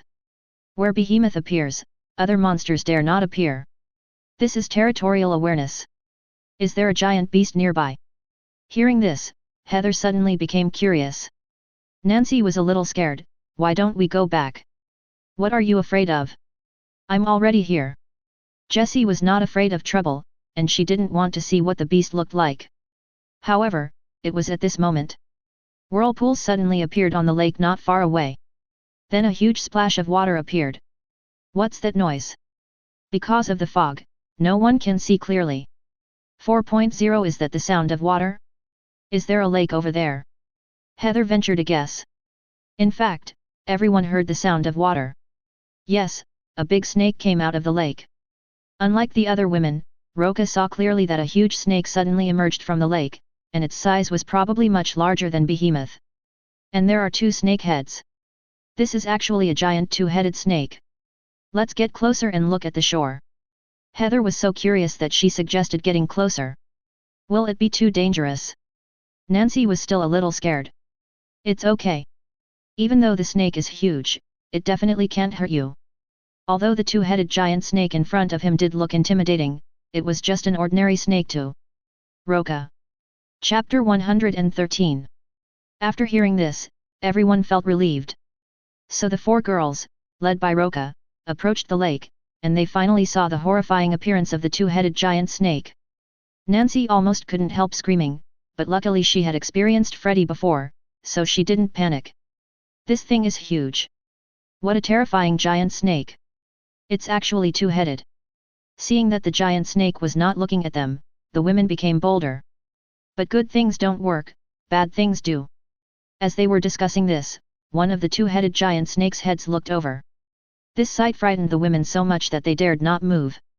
After a moment, several people came back from the extra-dimensional channel. Seeing that the extra-dimensional channel was closed, the women couldn't help but breathe a sigh of relief. It was really because the two-headed giant snake just now was too oppressive. Fortunately, Roca acted in time to teach the two-headed giant snake a lesson, but he did not kill it. This level 18 giant snake is very collectible. It's a pity to kill him like this. Roca couldn't help but laugh at their frightened expressions. At the same time, he should also think about how to deal with this foggy world. Now there is a way to safely open a channel to another dimension. In other words, the entire foggy world has become his back garden, and the only problem is how to develop it. Roca and Heather discussed it for a while and decided that for now, the main focus should be on building a monster shelter, and there was no rush to develop the foggy world. It can be said that everything is in ruins at present, and we are powerless even if we want to develop it. The family power connected by Roca still needs to develop slowly. Only by developing the family can we have more time to develop the foggy world. The development of this aspect was left to Heather and Selena. Roca still had great confidence in their abilities. As for himself, he was just about to take a break when Allison called him unexpectedly. "Boss, it's an emergency." "Well? What's the emergency?" "It's Byron Mitch Biotechnology Company. We accepted their commission before, and now they want us to set off immediately." "What? Didn't you say half a year later?" Roca was a little confused. Logically speaking, it should be 2 months away. "I don't know the details, but they said it was ahead of schedule, and asked us to leave immediately for the primeval forest in Borneo, Indonesia, where we have a contact." "Boss, what should we do?" "Forget it, let's do it earlier." "I don't have anything else to do." Roca didn't care. It was early, as the blood orchid only blooms once every 7 years. The flowering period is only half a year, after which it will wither. Only by picking it within these 6 months can you get the blood orchid that has the ability to prolong cell life. It is understandable that the time calculation is 2 months ahead. "By the way, Allison, are you going to leave?" "If you are, I will pick you up." "Me? I'd rather not. I heard there are many snakes, insects, rats and ants in the primitive jungle." Allison was simply scared away by the snakes, insects, rats and ants in the primitive jungle. The environment there was harsh and she didn't want to suffer. Besides, what fun is there in the primitive jungle? It's not like last time we're going on vacation. Oh well. Roca didn't force it. After saying goodbye to Heather and the others, he boarded a plane to Palan province in Borneo. In the afternoon, we finally arrived at the port meeting point in Palan province, Borneo. But the weather here is unpredictable. It was sunny just now, but now it is raining heavily. "Hey, you must be Mr. Roca from the Exorcist Agency. I've seen your photo." Roca was looking around with an umbrella in hand when an old black man came up to him and patted him on the shoulder in a familiar manner. "Are you the client, Gordon Mitchell?" Roca also had some impression of this black man. "Yes, you know I spent a lot of time and effort to get the company to agree to hire you, and $100,000 is not a small amount of money." Gordon Mitchell shrugged. "You'll feel that the $100,000 is worth it." Roca smiled, remembering that this black man, Gordon Mitchell, would be bitten by a stone spider and then swallowed by a giant anaconda. Just for the 100,000 yuan commission, he would save this guy's life. "I hope so. Come on, I'll introduce you to other people." The black man had a good attitude and took him to meet the people who were traveling with him this time. There is Dr. Jack Byron, who has a nonchalant attitude, and his assistant, the blonde beauty Sam Rogers. There is also the talkative technician Little Black Cur, as well as the Dr. Ben Douglas and the dark-haired woman Gail Dean. "I didn't expect the company would hire such a young man. My God." Jack Byron looks gentle, but what comes out of his mouth is very sharp and sarcastic. It was obvious that he was very unhappy about the company hiring such a young man. After all, the company was facing bankruptcy, but it still wasted so much money hiring an unreliable young man. It's a waste of money no matter how you look at it. "How can you say that?" "I think this guy is quite courageous." Gordon said a few words for him, but his words did not sound very confident. After all, Roca does look very young and has fair skin, and doesn't look like an explorer at all. He couldn't imagine what would happen to such a person after entering the jungle. But he did not raise these issues. Maybe you can cancel my employment. Roca 770 shrugged and didn't care at all. This guy would die on this journey anyway. There is absolutely no need to argue with the dead. Okay, now that we're here, stop talking like that. We have to get the flowers. Gordon stepped forward to smooth things over. This matter is over. But we have no boats available now. The dark-haired woman, Gail Stein, raised the current problem. You were in charge of chartering the boat, and you blew it. No, not us. The two men quarreled about renting a boat. At this time, Sam Rogers came running over and said, "Those ships won't come, even if we pay the rent, because all shipping companies have stopped operating. No one is willing to take the risk of going upstream during the rainy season." "How long will it take?" Dr. Jack asked with a frown. "About 2 to 3 weeks. We don't have that much time to waste. That orchid will only bloom for another week at most." Jack denied her words without hesitation. Roca raised his eyebrows when he heard this. As far as he knew, the flowering period of the blood orchid was half a year, and now it was 2 months earlier. So they should have enough time. It's not like Jack said it can only be open for a week. This means that this guy has resorted to all means to pick the blood orchid. Chapter 114. There is a local captain named Jin Song, who is said to be willing to take anyone upstream for a satisfactory price. Sam seemed to have already found out which boat was willing to go upstream. I have to say that this is a pretty good efficiency. Moreover, Roca remembered that this blonde woman Sam seemed to be the scientist who developed the blood orchid at Byron Mitch Biotechnology Company. It would be great if she could be poached. After all, he will definitely set up a project team to study blood orchids later. It would be best to have Sam, who has studied blood orchids, join. And what can I say about this girl? She has a kind of wild beauty. Although her looks are not as good as Selena and Heather, she must be good enough to play the heroine. Until dark. After asking around, I finally heard the news about Jin Song in a bar. After some negotiations, Jack found the person suspected to be Jin Song, and then communicated with him in poor Indonesian. He's not Jin Song. Before Jack could finish his words, Roca couldn't help but interrupt. What? Black men Gordon and Sam were both a little surprised. Your Indonesian is really bad, just speak English. At this time, the Asian-looking man whom Jack called Jin Song couldn't help but speak up with a laugh. Jack's face darkened and he felt very unhappy, but he didn't say it out loud. You need to talk to my captain if you want to go upstream. Who is your captain? Gordon asked. Come with me.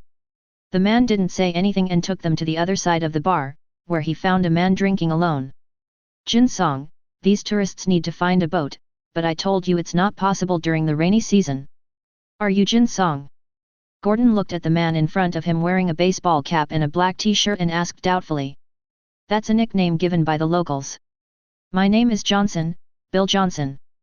Indonesians have trouble pronouncing it. Bill Johnson looked very helpless. It seemed that he was often called by the wrong name.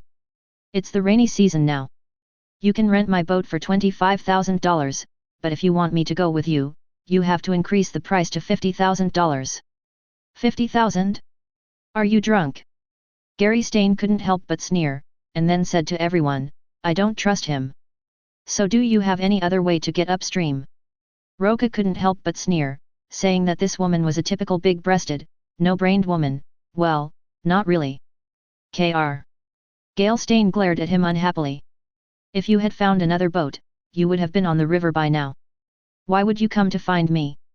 Bill Johnson spoke directly to their embarrassing situation.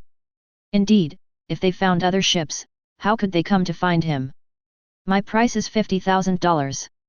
If you don't have it, then forget it. Hearing these harsh words, Gail Stein became even angrier, but there was nothing she could do. Their weak spot was exposed, so they had no choice but to agree. The next day, everyone arrived at the port early in the morning. It was still raining heavily in the sky at this time. This boat is even scarier than a tattered tin house.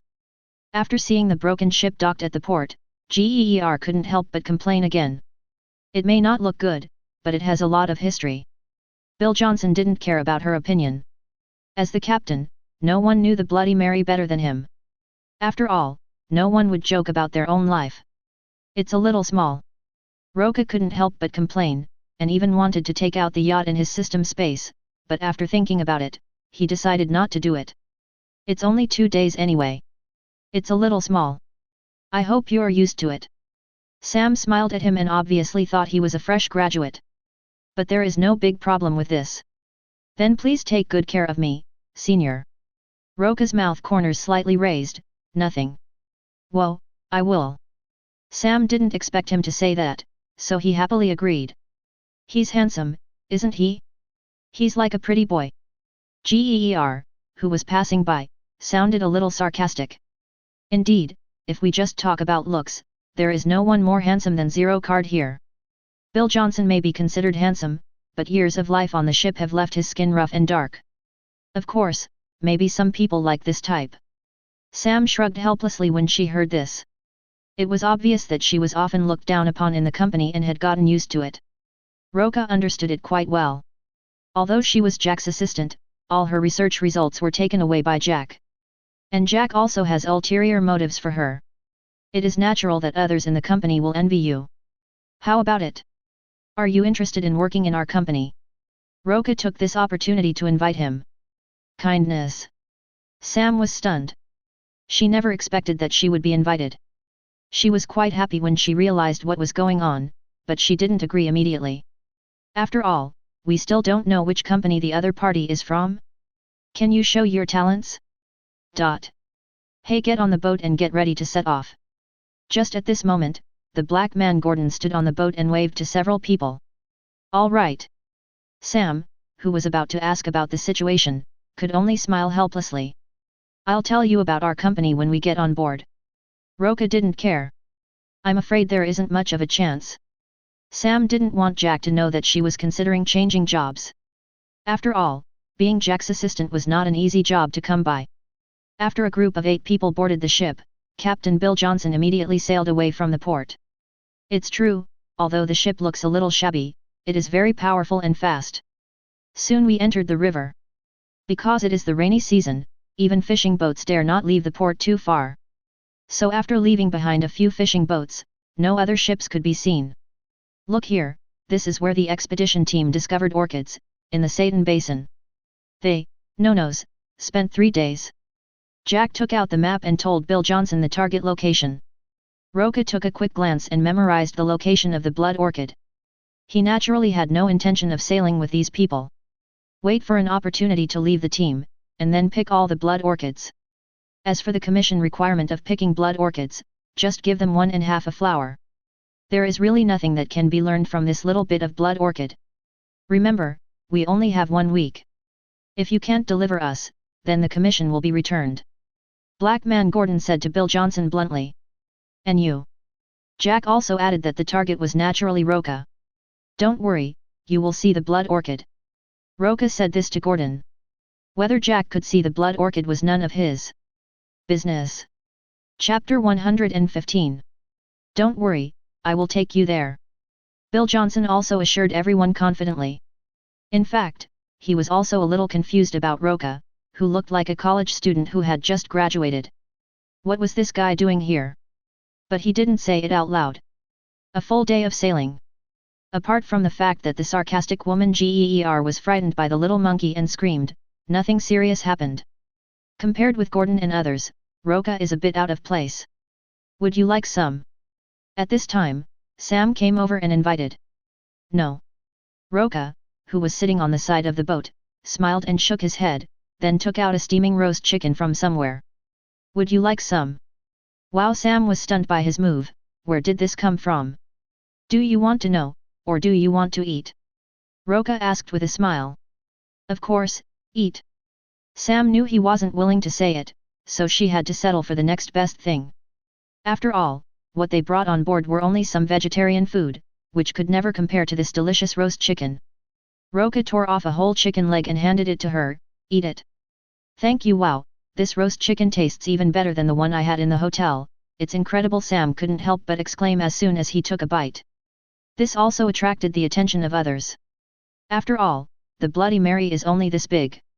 307 is louder and it is hard not to be heard. Hey, where did this come from? Little Hecker looked at the fragrant roast chicken in their hands with some surprise. I didn't see you bring any luggage. Gordon was also a little confused. He hadn't seen Roca's luggage since he got on the ship. He had reminded him, but the other party said it was okay. How did a roast chicken suddenly appear? I'm sorry, but there are no extra ones. It's useless for you to look at me. Roca shrugged and didn't intend to share the roast chicken with them. After seeing this, several people could only leave in boredom. Only little Hecker was still stubborn and refused to leave. There was no other way Roca could do but give him a piece of chicken butt. Although this little black guy is a bit talkative, he is actually a pretty nice person. Thank you for the treat. After sharing a whole roast chicken, Sam thanked them. You're welcome, Bick, I wish you a good dream tonight. Roca said with a smile. I don't think so. Sam shrugged and looked at the environment of the broken ship with some helplessness. It's good enough to be able to lie down and sleep in this environment. $300. Roca shook his head with amusement. And you? Sam meant where he was going to sleep tonight. Me? Don't worry. Roca had no intention of sleeping at all. How could he sleep in such a dirty and messy environment? Anyway, given his physical condition, it doesn't matter if he doesn't sleep for a few days. The next day. The weather in the rainforest is still so unpredictable. It was pouring rain just now, but now it is sunny. Bored Roca even took out his fishing rod and sat on the side of the boat to fish leisurely, while chatting with Sam about his plan to set up a biological company. It was at this time. Gail Dean, who was talking on the phone, accidentally fell into the water. This sudden situation caught everyone on the ship by surprise. Stop the boat! Sam yelled. Bill Johnson's crew immediately pulled the pole to stop the boat. At this time, Geer had been left behind the boat. But after seeing that she was fine in the water, everyone couldn't help but breathe a sigh of relief, and some even started joking around. Geer, are you okay? Gordon said with some gloating. I'm going to kill you. Geer replied in a very bad mood while swimming towards the boat. Completely unaware of the danger approaching underwater. Wow, it's really a big one. Roca has seen giant creatures underwater, including alligators and giant anacondas. The length is really surprising. Of course, compared with the two-headed snake in the foggy world, it is nothing. You'd better come up quickly, the thing under the water is coming to find you, Roca reminded with a bit of gloating. What? Sam was a little confused about what he was talking about. The next second, a huge crocodile attacked Geer from behind. Geer screamed in fear and slapped the water with his hands. Upon seeing this, Bill Johnson immediately prepared to jump into the water to rescue. This man did not hesitate at all even when facing a long-nosed alligator. Seeing this, Roca narrowed his eyes, then reached out to take the bamboo pole and harpoon beside him and threw it out. Whoosh, there was a sound of breaking through the air, and the next second the harpoon pierced into the alligator's eye. It was not until then that everyone reacted. Oh my god, incredible! God, this can't be true. Gordon, Kerr, and others were all shocked by his move. It is incredible that a simple harpoon made of a bamboo pole can accurately pierce the eyes of a long-snouted alligator in the water. It's simply not something humans can do. Although a crocodile's eyes are not as hard as its skin, it is definitely not that easy to pierce them. What are you still standing there for? Do you want to feed the fish? Just when everyone was stunned, Roca's light words made Geer shudder all over, and then she remembered and began to swim towards the boat with all her strength. Yuanwu did not come to his senses until he was pulled onto the boat by everyone. Recalling the scene of the alligator pouncing on her, her body still couldn't stop shaking. It's really too dangerous. If she was any slower, she would probably become food in the alligator's mouth. Bill Johnson, who had also climbed out of the water, looked at Roca in disbelief. This man whom he had looked down upon before actually possessed such incredible power? Roca yawned, turned around and sat on the side of the boat to continue fishing. In fact, he didn't put out any bait, he was just killing time. It took a long time for everyone to react. Some of them comforted Geer, while others drove the boat. This little episode passed quickly. But no one underestimated Roca, a guy who looked so weak. In fact, beneath his handsome appearance, he had terrifying power. The time came to the next morning. It's time to leave. Roca crossed his arms and looked into the distance. This place was not far from the Satan Basin that Jack mentioned, where the blood orchids grew. If you look for it in the sky, you should find it pretty quickly. As for what Gordon, Bill Johnson, and others will encounter next, let them solve it themselves. It won't be too late to come back after picking the blood orchids. Before daybreak, Roca left the Bloody Mary quietly. Chapter 116. It was shortly after Roca left. Bill Johnson woke up in a daze, and after noticing the ship shaking, he immediately went outside to check. But I found that the river was littered with branches and sticks that came from nowhere. It was because the hull hit these branches and sticks that the ship kept shaking. Bill Johnson's face changed, he knew that there was going to be big trouble. As expected, the Bloody Mary had not been sailing for long when its rudder was stuck by a branch. This made it impossible for him to turn. For a moment, everyone on the boat became a little panicked. Especially after discovering there was a waterfall ahead, everyone was panicked. Eventually the Bloody Mary fell into the waterfall and disintegrated. Fortunately, they are all safe. After swimming to the shore, Geer broke down and accused Bill Johnson, "You almost killed us. Do you think I want to? My boat is gone." Bill Johnson was also in a very bad mood. After all, his Bloody Mary number was broken. That guy was not only his meal partner, but also his companion for many years. "If you don't get us out safely, the money will be gone too," Gordon said unhappily. "If you had known there was danger, you should have turned around." Geer was so upset that she wanted to cry. She just encountered a long-nosed alligator yesterday, and today she encountered such an exciting thing. Who can stand this? That's enough. Jack shouted at Geer to stop her discouraging words. He would not allow anyone to back down. It's useless to argue about this now. It will only waste energy. What do we have left now? After Jack finished speaking, he mobilized everyone to look for some usable supplies. If nothing unexpected happened, they would live a life of survival in the wilderness for the next few days. "Wait, Roca!" At this moment, Sam looked around and suddenly shouted loudly. The others also noticed this. Everyone else present was there, except Roca. "Don't panic, let's go around and look for her." Bill Johnson already felt a little guilty, and now that one person was missing, he felt even more guilty. Unfortunately, after searching for a while, everyone did not find Roca. "This is all your fault." Geer pushed Bill Johnson and scolded him angrily. Although she didn't like Roca very much, he had saved her after all. So she really didn't want to see anything happen to Roca. "No, Roca is so capable, he will be fine." Sam didn't believe that anything would happen to Roca. After all, he was so mysterious and he killed the alligator with just a harpoon. How could anything happen to such a powerful and mysterious man? Don't look at it. Unless he can fly away, it's impossible for him to stay out of the water for so long. Jack's voice was slightly gloating, he had been annoyed with Roca for a long time. Now that he saw that the other party was in great danger, he was too late to be happy. Everyone frowned when they heard this. Indeed, if Roca is still alive, why has he been missing for so long? Let's look for it again. Bill Johnson also knew that this little brother was in great danger, but in order to reassure everyone, he decided to look for him again. At least if he's alive, I want to see him in person, if he's dead, I want to see his body. But after searching for an hour, there was still no result. Then, at Jack's urging, everyone had to leave. The other side. Roca started searching in the Satan Basin according to what was said on the map, but this piece of primitive jungle was too large. As far as he knew, the place where the blood orchid grew was a very hidden snake cave. It's really not easy to find. I don't know if he was just unlucky, but he didn't find it until dark. However, just when he took out the yacht to rest, his supervision inadvertently discovered a nest of giant anacondas thousands of meters away. Looking up again, the red flowers on the stone wall are orchids. It really was a piece of cake. Roca smiled helplessly. He had been looking for it for so long but couldn't find it. He didn't expect it to be right next to him. He then stopped talking nonsense. He drove the yacht straight over. Soon he arrived at the snake cave, and saw that many large snakes had formed snake balls below the cave and were preparing to mate, which looked extremely disgusting.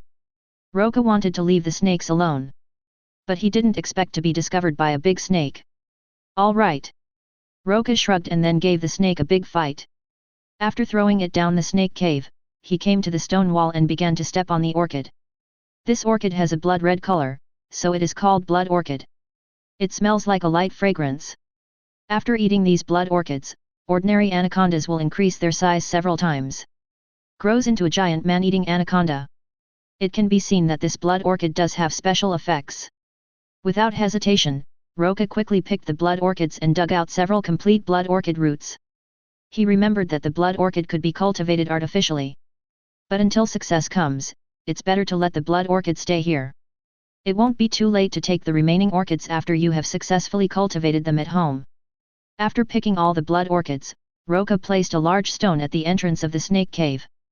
Make sure no one can get in here. Then he leisurely returned to the yacht. Selina, I've already finished it. This blood orchid is indeed magical. It should be very useful for developing drugs to prolong life. How are your preparations going? I have already established a biotechnology research institute, but we are still lacking some biological scientists. As you know, it is difficult to find scientists in this field. Selina also had a headache. With the ability of the Budapest vampires, it would certainly be no problem to establish a biological research institute. The difficulty lies in not being able to find good biological scientists at the moment. And it has to be a trustworthy biological scientist. Otherwise, once the research data is leaked, it will be a huge loss. Take your time. I do have a candidate from the School of Biological Sciences, but he is still hesitant about whether to work for me. Roca thought of Sam, the blonde woman who was a very capable biological scientist. It was also her research that discovered the properties of the blood orchid. If it could be pulled over, that would be great. Is she a beauty? Hey? Why do you ask that? Roca raised his eyebrows. If it's a beautiful woman, I believe you can handle it. Serena laughed teasingly. Who do you think I am? Aren't there many beautiful vampires in the blood clan? Roca couldn't help rolling his eyes. If he didn't care about meat or vegetables, he would have plenty of beautiful women in his arms. Take the remaining female vampires under Selina's command, for example, each one of them is extremely beautiful. Do you think he has any idea? Chapter 117. Okay, it's my fault, but you have to deal with the other party as soon as possible so that the institute can start research as soon as possible. Selina naturally knew that Roca had a good character. Although he had many women, he never messed around. This is also her favorite place. After all, she has seen many men who like to mess around. Okay, but when you come back, expect to be punished by me. Roca was already thinking about how to train this female vampire when he returned. After hanging up the phone, he looked into the distance. In the primitive tribe of headhunters several kilometers away, Bill Johnson, Sam, Jack and others were making bamboo rafts. You can see that they are missing a few people. It seems that he still couldn't escape the fate of being swallowed by the giant anaconda. But Sam couldn't die. So Roca drove the yacht towards that direction. At the same time, Bill Johnson and his team were dismantling the houses of the headhunter tribe in the heavy rain and using them to build bamboo rafts. It was already dark, and all the primitive tribesmen in the headhunter camp were devoured by the anaconda. So they didn't dare to stay and had to leave here as soon as possible. Are you ready? Bill Johnson and several of his assistants worked together to push the bamboo raft into the water. It worked. Sam and the others were happy to see this. Suddenly Bill Johnson frowned and looked towards the river. He seemed to hear a faint sound, and then the sound became louder and louder. He couldn't help but reveal an expression of disbelief on his face. Hey, what's that sound? Little Hecker and the others also heard it. The sound was particularly conspicuous in such a quiet night. Is that the sound of a yacht? Sam's eyes lit up. She had heard the sound of yachts before, and it was very similar to this sound. How could there be a yacht in this place? Bill Johnson just felt it was a bit ridiculous. In this primitive jungle, even ordinary ships rarely came here. How could there be a yacht? However, the sudden appearance of lights in the river forced him to believe this outrageous guess, because there was indeed a yacht approaching quickly. Everyone couldn't help but widen their eyes, and then they all became excited. Great, we are saved. Geer jumped up excitedly. She was tired of the worry and fear along the way. Who is it? Sam was a little confused. How could a yacht appear in this place? Who was it? Could it be? As the yacht got closer, the few of them finally saw who was driving the yacht. Is it Roca? It's him. Oh my God, why is he here? And driving a yacht? Several people looked at this scene in disbelief.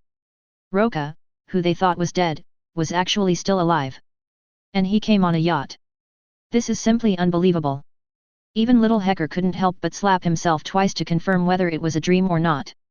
It was not until Roca docked the yacht that the few people came back to their senses from the shock. What's going on? At this time, Jack walked out of the house of the primitive tribe in the back. When I saw a yacht docked, I was suddenly surprised. He was worried about not having a boat to continue searching for the blood orchid. I didn't expect it to be delivered to my door. Hey, are you guys okay?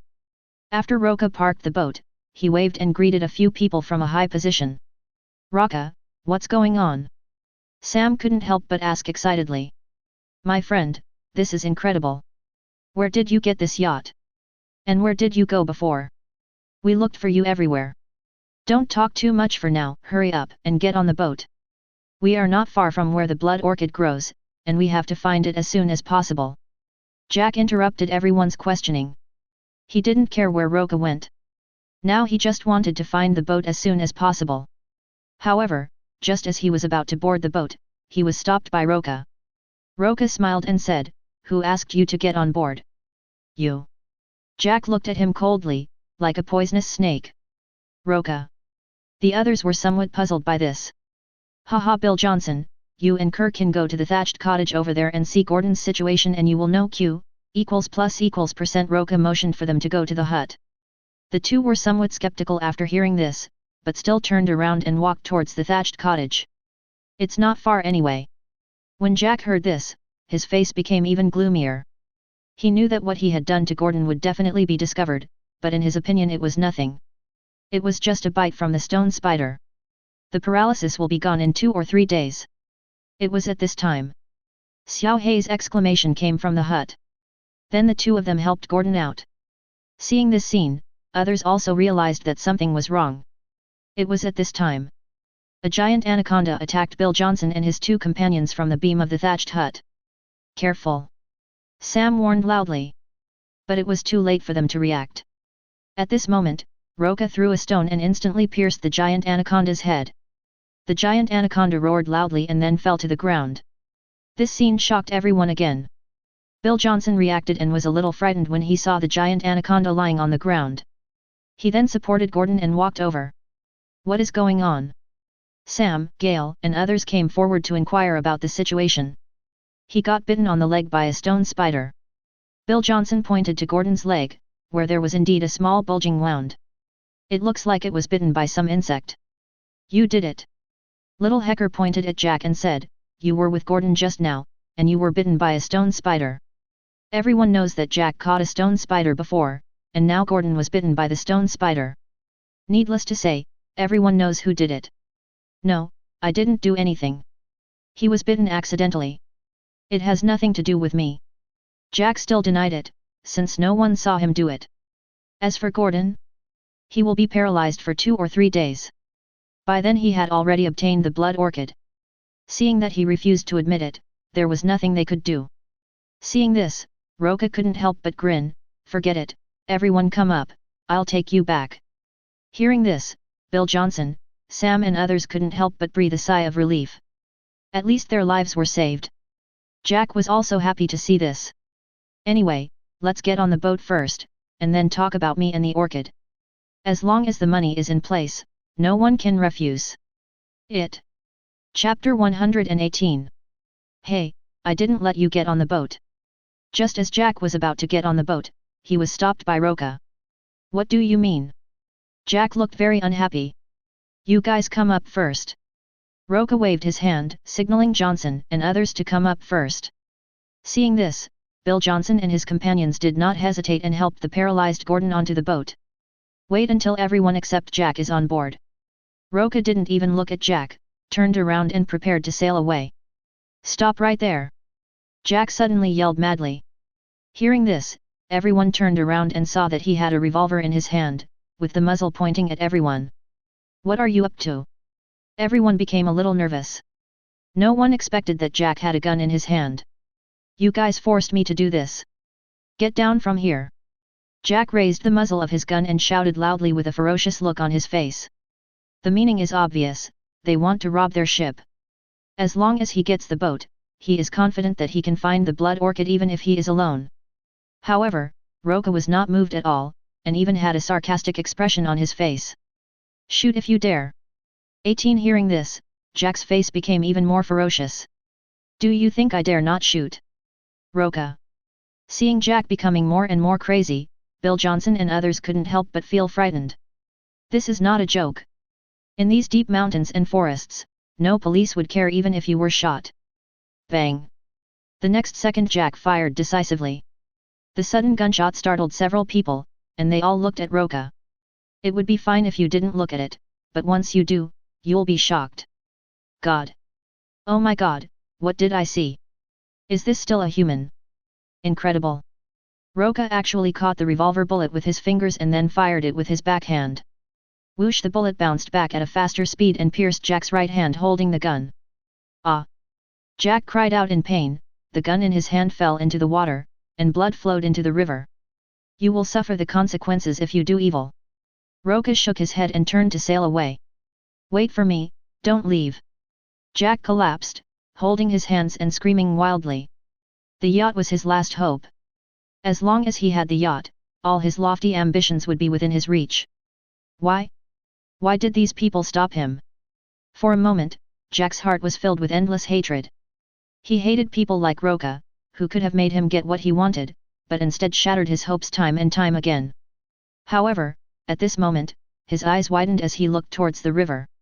Only then did he realize that his blood had been flowing into the river without him knowing, and there seemed to be some huge object in the river causing the water to splash. It's a giant anaconda. Jack was so frightened that his whole body trembled. He didn't care about the injury on his right hand and quickly lay on the ground to look for the revolver he had dropped before. However, I don't know if it was because I was too nervous, but I didn't take it out after warming it for a long time. At this moment, he seemed to realize that something was staring at him. He looked up and saw a giant anaconda raising its head from the river and staring at him. Jack was so frightened that he was sweating all over and dared not move. But this will not make the giant anaconda give up the prey in front of it, because snakes rely on heat sensing to catch prey. The next second, in front of Jack's horrified eyes, the giant anaconda opened its bloody mouth and bit down.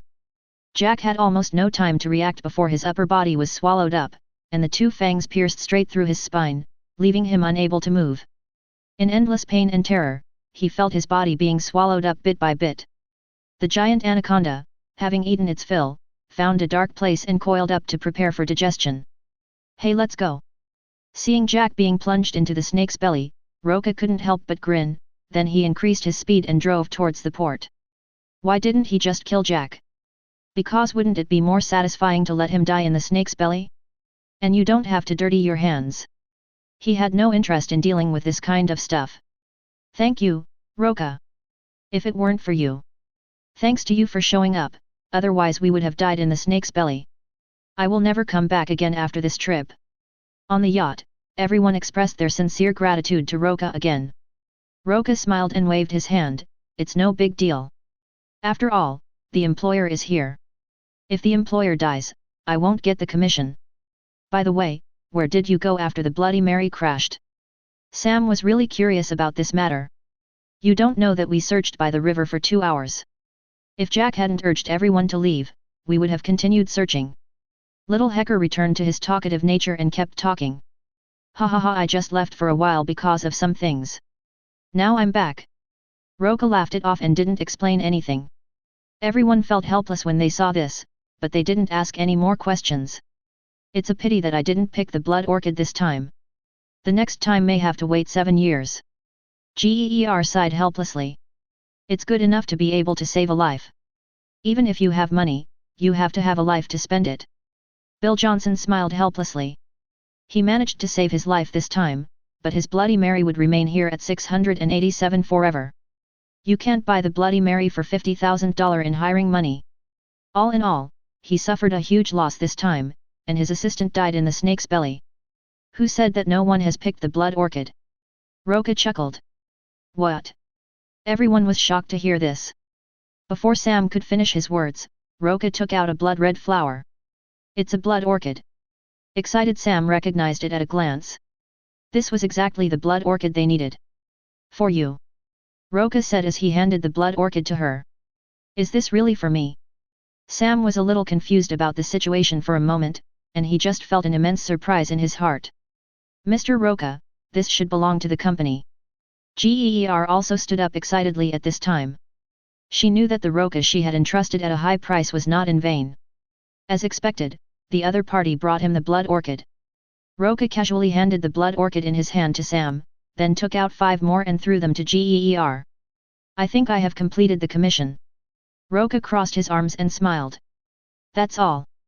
Geer was stunned when he looked at the 5 blood orchids in his hand. Chapter 119. I'm sorry, these are all I picked. Roca shrugged. However, anyone could see that he must have picked more than this. Although I don't know how he found the blood orchid, since he found it, there must be more than this. Geer's face was very ugly. She thought she could get more blood orchids, but how could she explain these 5 to the company? Why? Still not satisfied. Roca raised his eyebrows. He was very generous in giving 5 blood orchids. If this thing is worth millions, someone would buy it. If it wasn't for completing the commission, he wouldn't have taken out so many blood orchids. Mr. Roca, you should know that the company hired you. Geer wanted to say something, but was interrupted by Roca's wave of his hand. You can refuse to pay the commission, and then you will lose these 5 blood orchids. Roca shrugged his shoulders and looked unconcerned. Geer's expression suddenly became even uglier when he heard that. To put it bluntly, the man in front of them was trying to be a hooligan, and the key was that they had no way to stop him. The original terms of the commission did require Roca to help the company obtain blood orchids, but did not specify in detail how much must be obtained. In other words, as long as the company gets the blood orchid, it must pay the commission. This situation was something she had not expected. With no other choice, Geer could only put away the 5 blood orchids for the time being.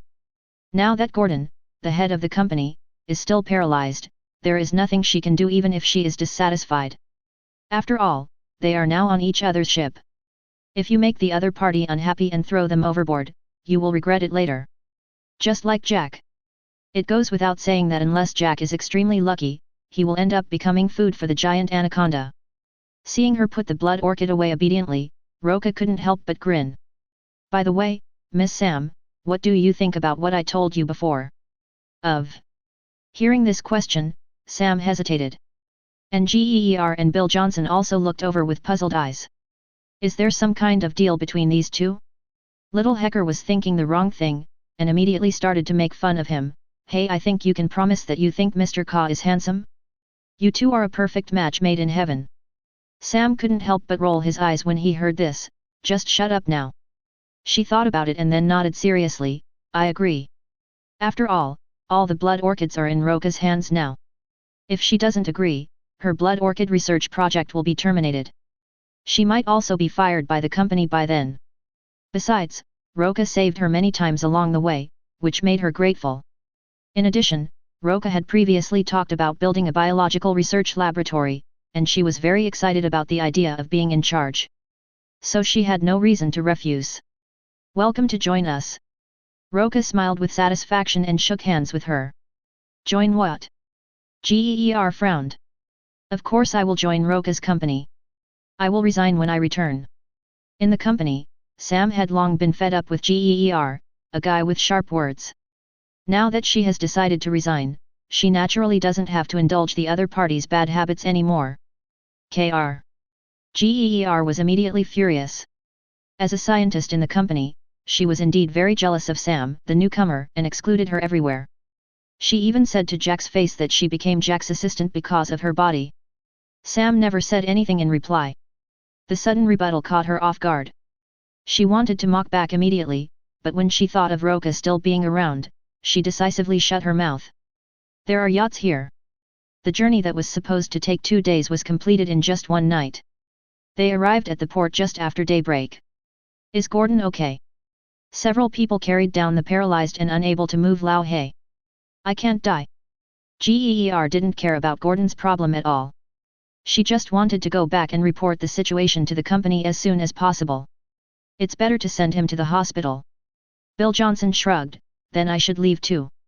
After saying goodbye to everyone, Bill Johnson turned and left. Although he made $50,000 this time, the destruction of the Bloody Mary caused him heavy losses.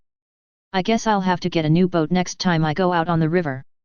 Remember to deposit the commission into our company account. Roca reminded him and then said to Sam beside him, Sam, do you want to go with me now? Or go with them? I'd better go with you. Please help me quit my job. Sam was too lazy to go back and pack his things since there was nothing important there anyway. She didn't ask for any salary. Then bye. Roca chuckled and then took Sam away. After watching them leave, Geer cursed inwardly a few times, then turned around and left without looking back. Hello! Little Black Bill shouted when he saw her leaving. But Geer seemed not to hear it and didn't understand anything. Bill looked helplessly at Gordon, who was stiff and unable to move, and had no choice but to carry him to a nearby hospital. The other side. Roca and Sam chatted and laughed as they drove to the airport. During this time, he looked and found that the system had already given the task reward.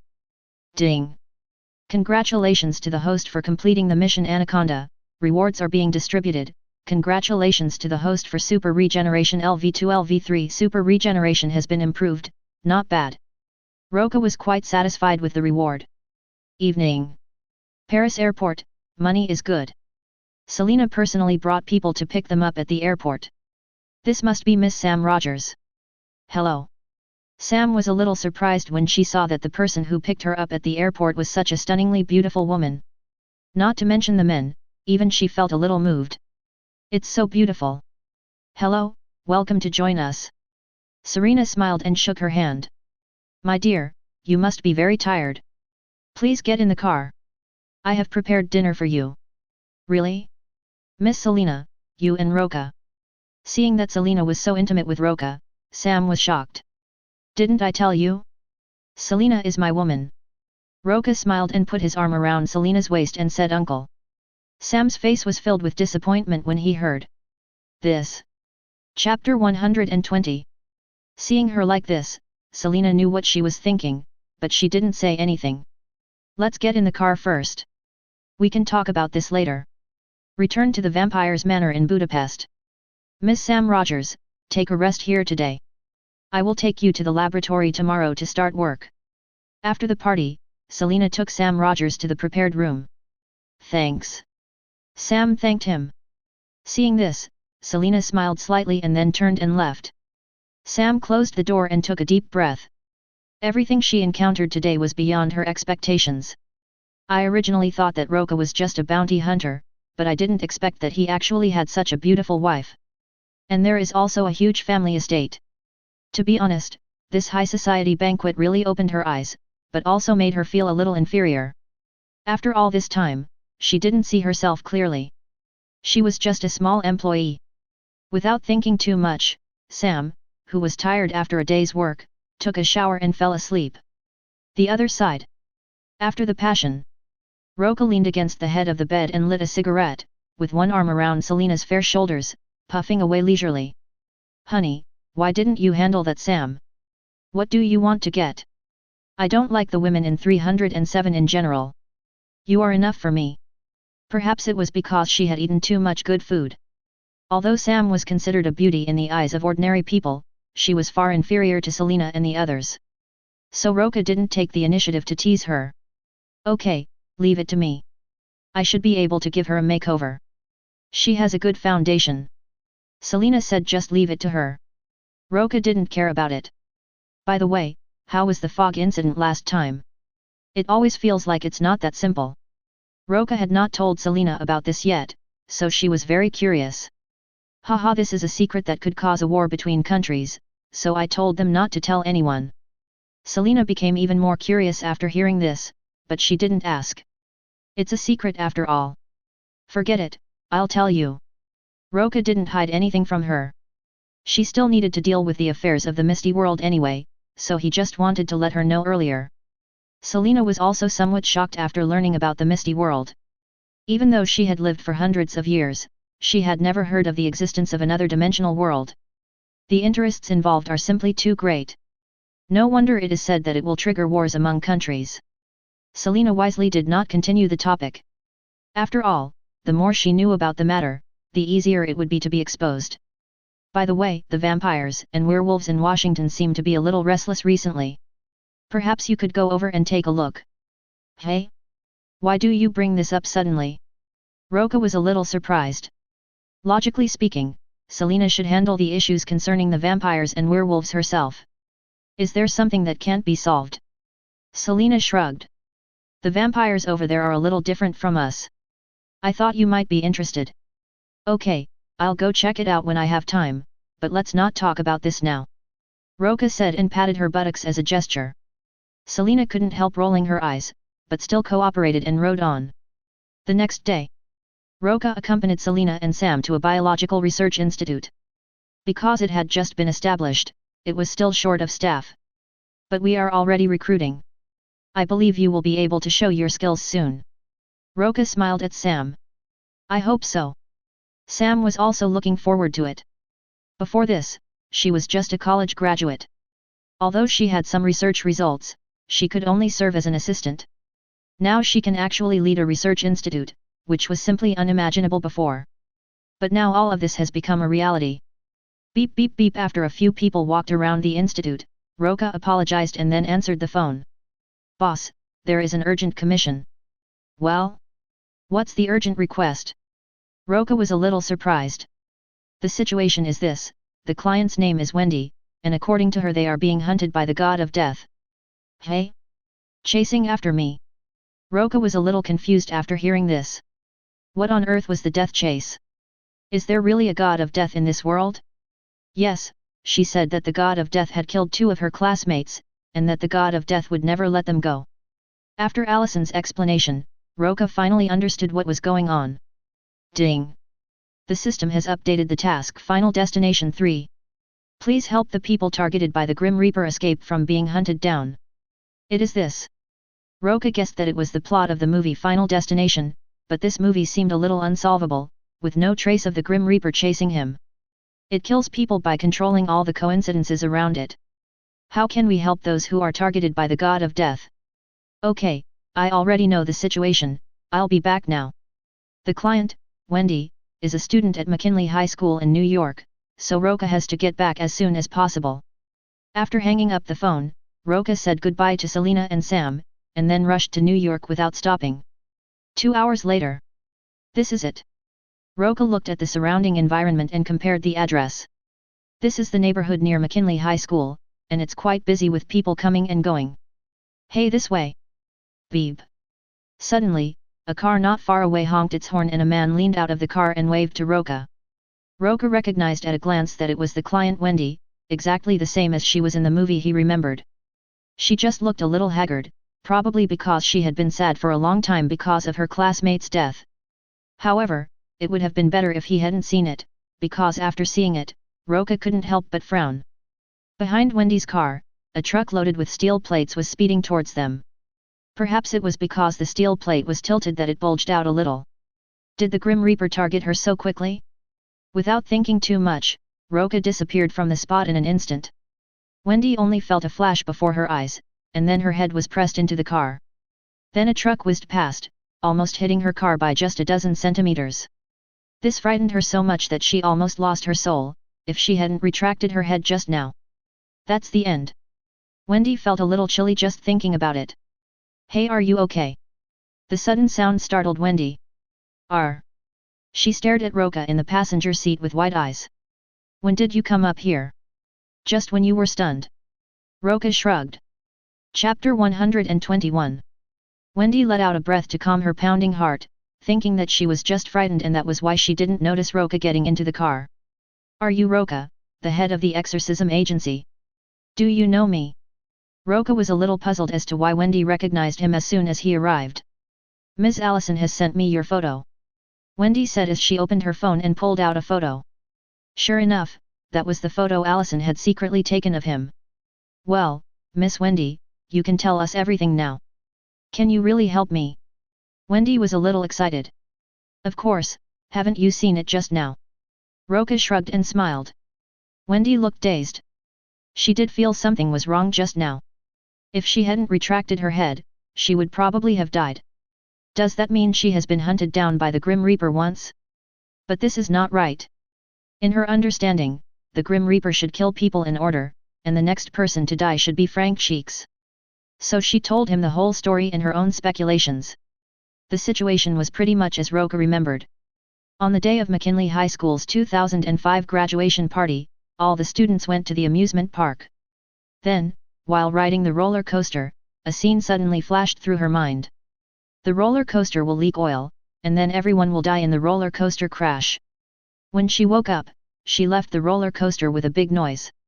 As expected, the roller coaster crashed just as she had imagined in her mind due to an oil leak in the hydraulic pipe. Later, after attending the funeral, she accidentally saw the crash of Flight 186 years ago on the internet. That was almost identical to her experience. In addition, a few days ago, the two sisters Anshi Halpern and Ashley Foyd were burned to death because they went to a beauty salon for sunbathing. Wendy finally realized that the Grim Reaper was targeting them. This is also the reason why she turned to the exorcism agency. Don't get excited, Miss Wendy. I already understand the situation. Don't worry, I will definitely protect your safety. Roca patted her back gently to comfort her. Can you really fight the Grim Reaper? Wendy was still a little frightened. Whenever she thought of the classmates who died on the roller coaster, she couldn't help shaking all over. She was really very scared. Don't worry, you will be fine. Roca patted his chest and assured. The god of death's usual method is simply to take advantage of the surrounding environment. No matter whether it is a car accident or some coincidence, nothing can escape his eyes. Even if the Grim Reaper pulled the plane down from the sky, he could still escape with Wendy in advance. Woo-woo. Hearing him say this, Wendy finally couldn't help crying. Roca also knew that she needed to relieve stress, so he offered his shoulder to her.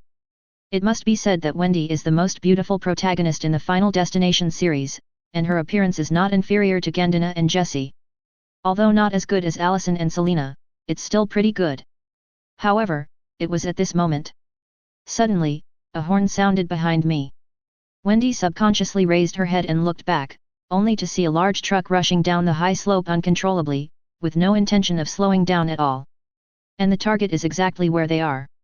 Wendy was terrified and wanted to open the car door and escape, but she found that the door was as if welded shut. It can't be opened at all.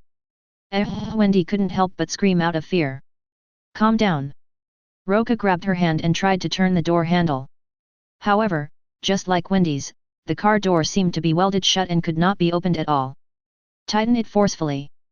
Bang. Roca twisted the door handle off directly. Hey, Roca was really competitive and he punched the car door directly. Bang. The car door was blown away in an instant. Just at the moment when the large truck was about to hit him from behind, he came in front of the truck. Boom. A violent explosion made Wen Zhen scream. When the explosion ended, she was shocked to find that she was fine. Looking back, I saw that the truck had stopped 2 meters away and a violent explosion occurred. But all the explosions were blocked. Oh my god, request flowers. Wendy looked at Roca, who was standing in front of the truck with some disbelief. From the dents on the front of the truck, it can be seen that he actually used his body to block the speeding truck. How is this possible? Wendy opened her mouth in shock and couldn't stop smiling for a long time. Are you okay? No, it's okay. It's a pity your car door. It's okay, I can fix it myself. Wendy didn't care about the car door at all. Her mind was now filled with Roca using his body to block the truck army. This was really unbelievable to her. But it was happening right before her eyes. It should still be open. Let's go and find another place. Roca didn't expect that Wenhua would be targeted by the Grim Reaper twice in such a short period of time. If it weren't for him, Wendy would probably be dead. What is going on? Did the Grim Reaper really change the rules of killing? Come to my house. Wendy said and quickly started the car. Although there was one door missing, it didn't matter much. After a moment, Roca followed Wendy to her rented house. Because she was in college, she did not live on campus, but rented a room outside. The room is not very big, but it is enough for a girl. Wendy turned on the computer and checked the seating arrangement of the roller coaster at the amusement park. She seemed to be in a rather irritated mood because she had miscalculated the way the Grim Reaper would kill people. Logically speaking, she shouldn't be the third person to be killed. Today, I was visited by the god of death twice in a row. This unknown scene made her really not know what to do. Roca came to her side and said gently, calm down, Don't worry, you will be fine with me here, just tell me the details according to your thoughts. Wendy took a deep breath to calm her fear. According to my speculation, if death kills people in order of seating, then next is Frank, then Lewis, then Ian McKinley and Irene $319. It's blocked by my hand so I can't see clearly. Roca pointed out the problem in the picture. 4.0 Chapter 122 I can't remember clearly, maybe we can ask Ian who is sitting behind them. Wendy frowned and thought, and suddenly she seemed to remember something. I remember, behind Stacy was Frank, and Lewis, it looked like a hammer hit his head. He is now in the Continental team's training camp, so we have to go to the training camp. Tomorrow, perhaps. Wendy looked out the window and saw that it was getting late. BFX. You can stay here tonight? Wendy spoke quickly, as if she was afraid he would leave. All right.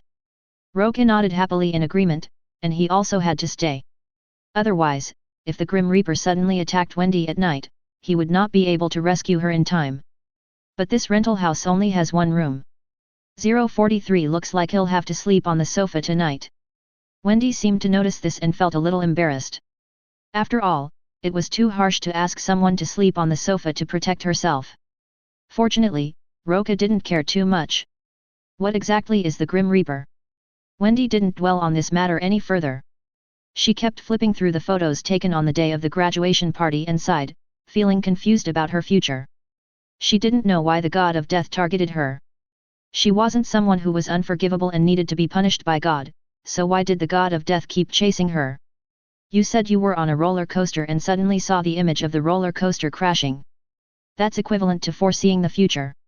You changed the future. Roca had some guesses about the god of death. Change the future.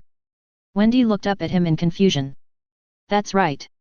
As the saying goes, everything has its cause and effect. Everyone has their own destiny. You foresaw the future, which undoubtedly broke your own fate of death. That's why the god of death targeted you. As far as Roca knew, someone had studied the god of death. First, the Grim Reaper is a type of death law that maintains the world's order and is responsible for accidental deaths caused by physical injuries. Second, the god of death does not have great power, but has computing power that humans cannot imagine.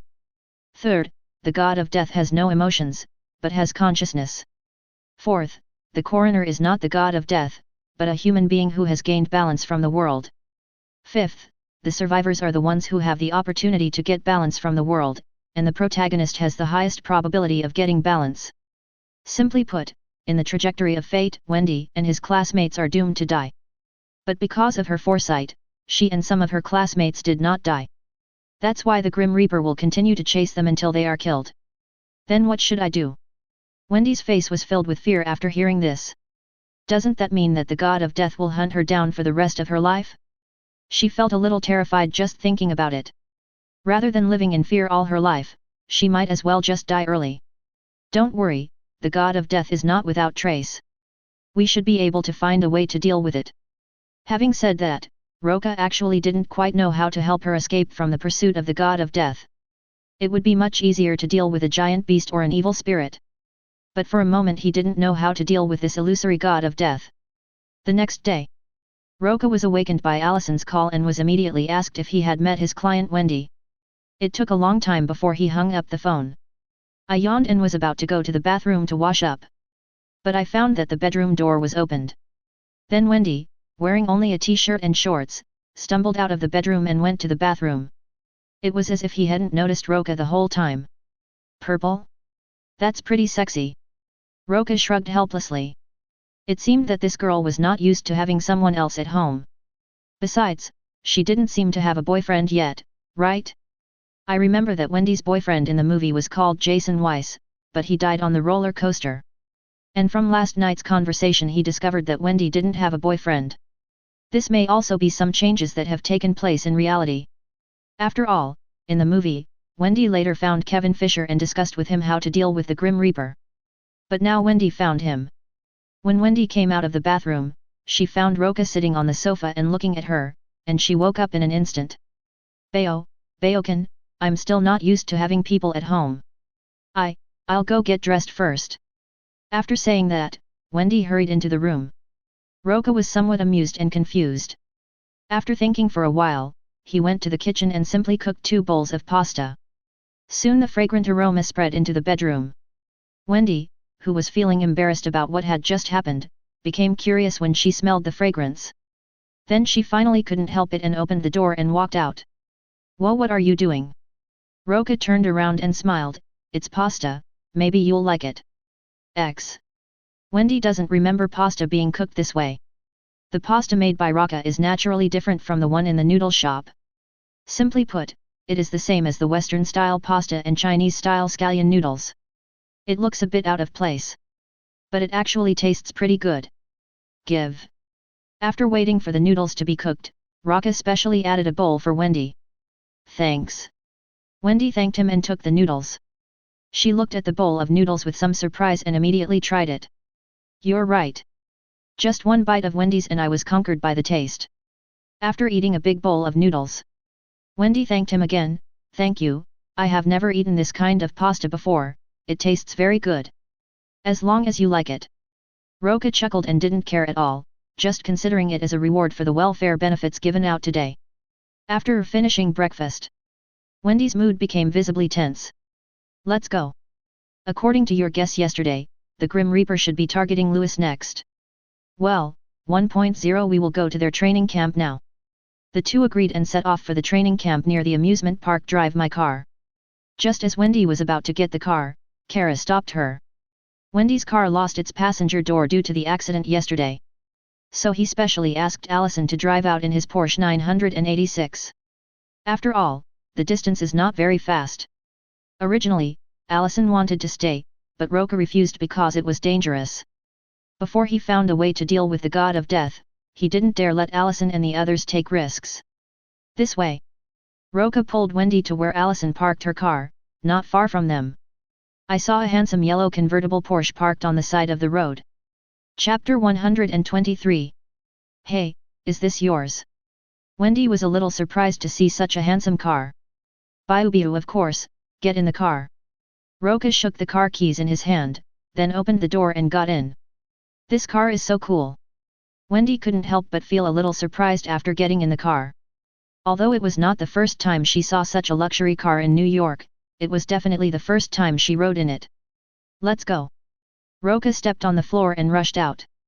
The strong push on her back made Wendy scream.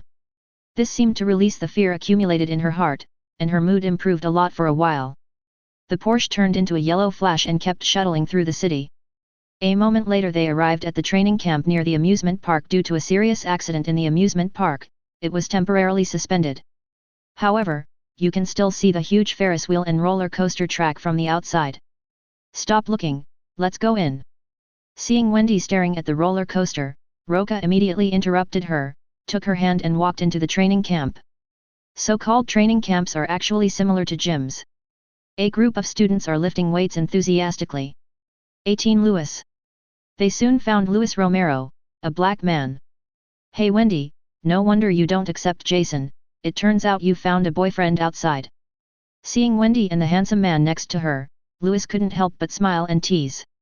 Wendy glanced at Roca and explained, "Of course it's not what you think." I understand. Luis gave her an "I know what" look. Wendy was a little helpless, but still said seriously, "We came to you this time because of the sisters Ashley Foyt and Angzi Halprin. I found out that the incident of Flight 186 years ago is the same as what we are experiencing now, which means that the god of death has set his sights on us. After Ashley and Angzi, it will be Frankie and then you." "Stop it. No one would be happy to hear someone say that they are going to die, and Louis is no exception." "Listen Wendy, I don't want to talk about this, and I don't care." "You don't have to care about it, because what you just said is nonsense to me." Louis said this and walked away with a bad look on his face. "Listen to me Louis." Seeing Louis walking away, Wendy followed him and kept persuading him. "Listen, you still don't understand. Does this make any sense to you?" "It makes no sense at all Wendy, this is all nonsense and groundless worry." "No, listen to me, the god of death really exists because I have seen it." "So? You're not dead yet?" "Yes, I did escape the pursuit of the god of death, but that was because of Roca's help. Death can't take my life either." Louis simply didn't listen to anything Wendy said. He just kept exercising on the training equipment from beginning to end. Wendy was speechless when she saw this, and suddenly she had a strange feeling. There is a recorder that poses a risk of electric shock, and a sandbag that simulates a scary brown bear. Plus the 2 decorative knives on the wall above the machine Lewis was working out on. All this made her feel extremely uneasy. Is it coming? Roca narrowed his eyes as he remembered how Lewis would be crushed to death by a series of coincidences. I have no idea. Wendy's mind was a little confused. The strong sense of uneasiness in her heart made her feel a little at a loss. She didn't know what to do at all. It was at this time. The man who was punching the brown bear with a sandbag behind him suddenly punched the brown bear's nails, which flew off and hit the face of the fat weightlifter behind him. The fat man felt pain and threw the barbell back. The barbell hits the training equipment. It just happened to knock the 2 knives above Lewis' head down. Watch out, Lewis! Wendy shouted in horror. The next moment, the 2 knives chopped down at the same time as if beheading someone. Fortunately, the handles of the 2 knives did not fall off, so the blow was cut along the wall and did not hit Lewis, who was lying on the training equipment. This series of coincidences shocked everyone. Even Lewis was frightened. But after finding out that he was fine, he suddenly laughed arrogantly. Let me tell you something, Wendy, screw you, I'm going to win. I'm going to win. Lewis said excitedly as he pulled down the chest expander again. Unexpectedly, the knife that fell did not cut him, but cut the rope behind the chest expander. With this pull, the iron plates on both sides of the chest expander were clamped directly towards his head. The force is so great that it can definitely crush his head. But since Roca is watching here, he will naturally not let the god of death do whatever he wants. At the critical moment, he reached out and firmly grasped the 2 iron plates. However, even so, Lewis was almost scared to death.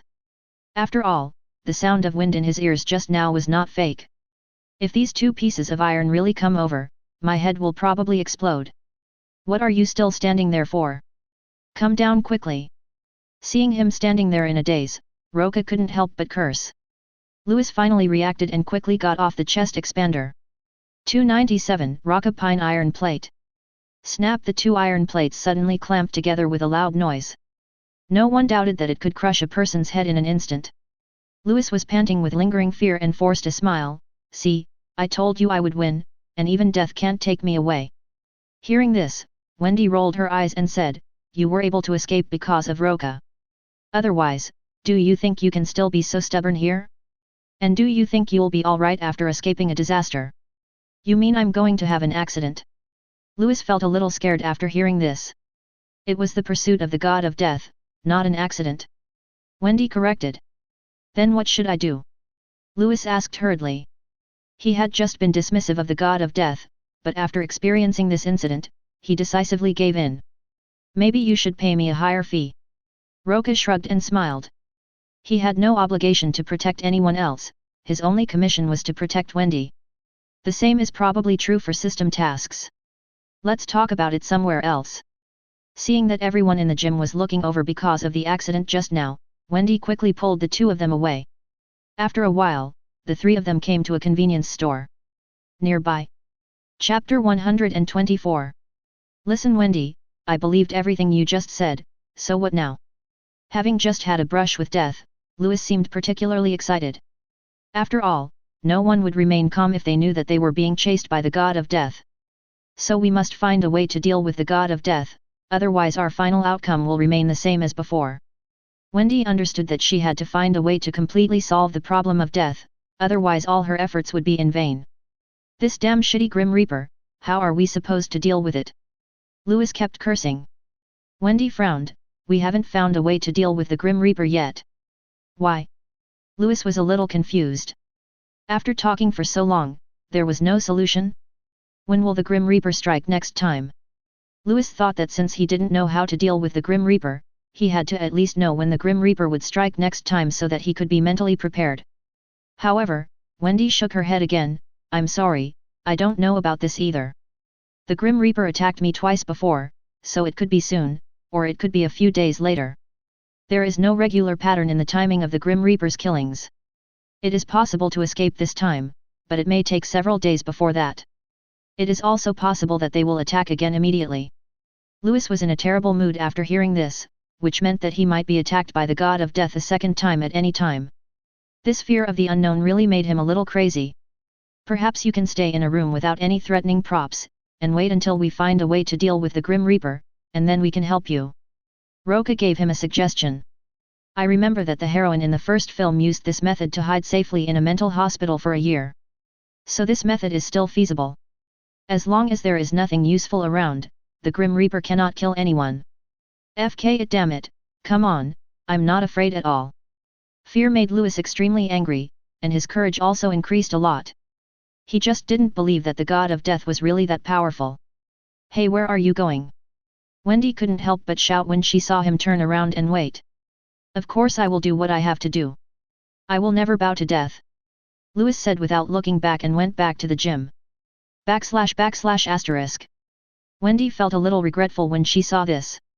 It seemed that she had done nothing and instead caused more trouble for Louis. Perhaps dying without knowing anything would be the best outcome.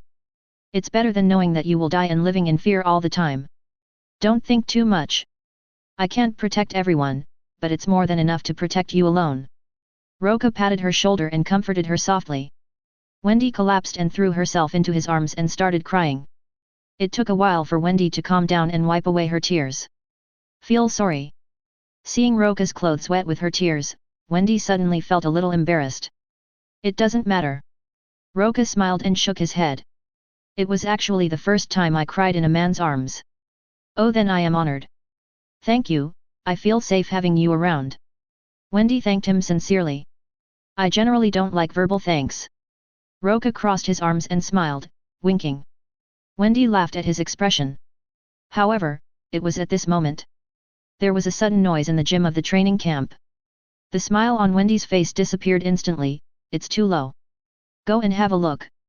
Roca didn't waste any time and pulled Wendy back to the gym. I saw that everyone in the gym was gathered around a piece of fitness equipment. When the two of them squeezed in, Louis's head had been crushed by the fitness equipment and blood and brain matter splattered all over the ground. The scene was extremely bloody. Ugh, feeling nauseous, Wendy quickly covered her mouth and turned away. Are you okay? Roca patted her back gently to comfort her. Fine. Wendy covered her mouth and shook her head, but everyone knew that she was very uneasy at the moment. Unexpectedly, just after saving Louis once, the Grim Reaper immediately launched a second attack. There is no way to avoid it.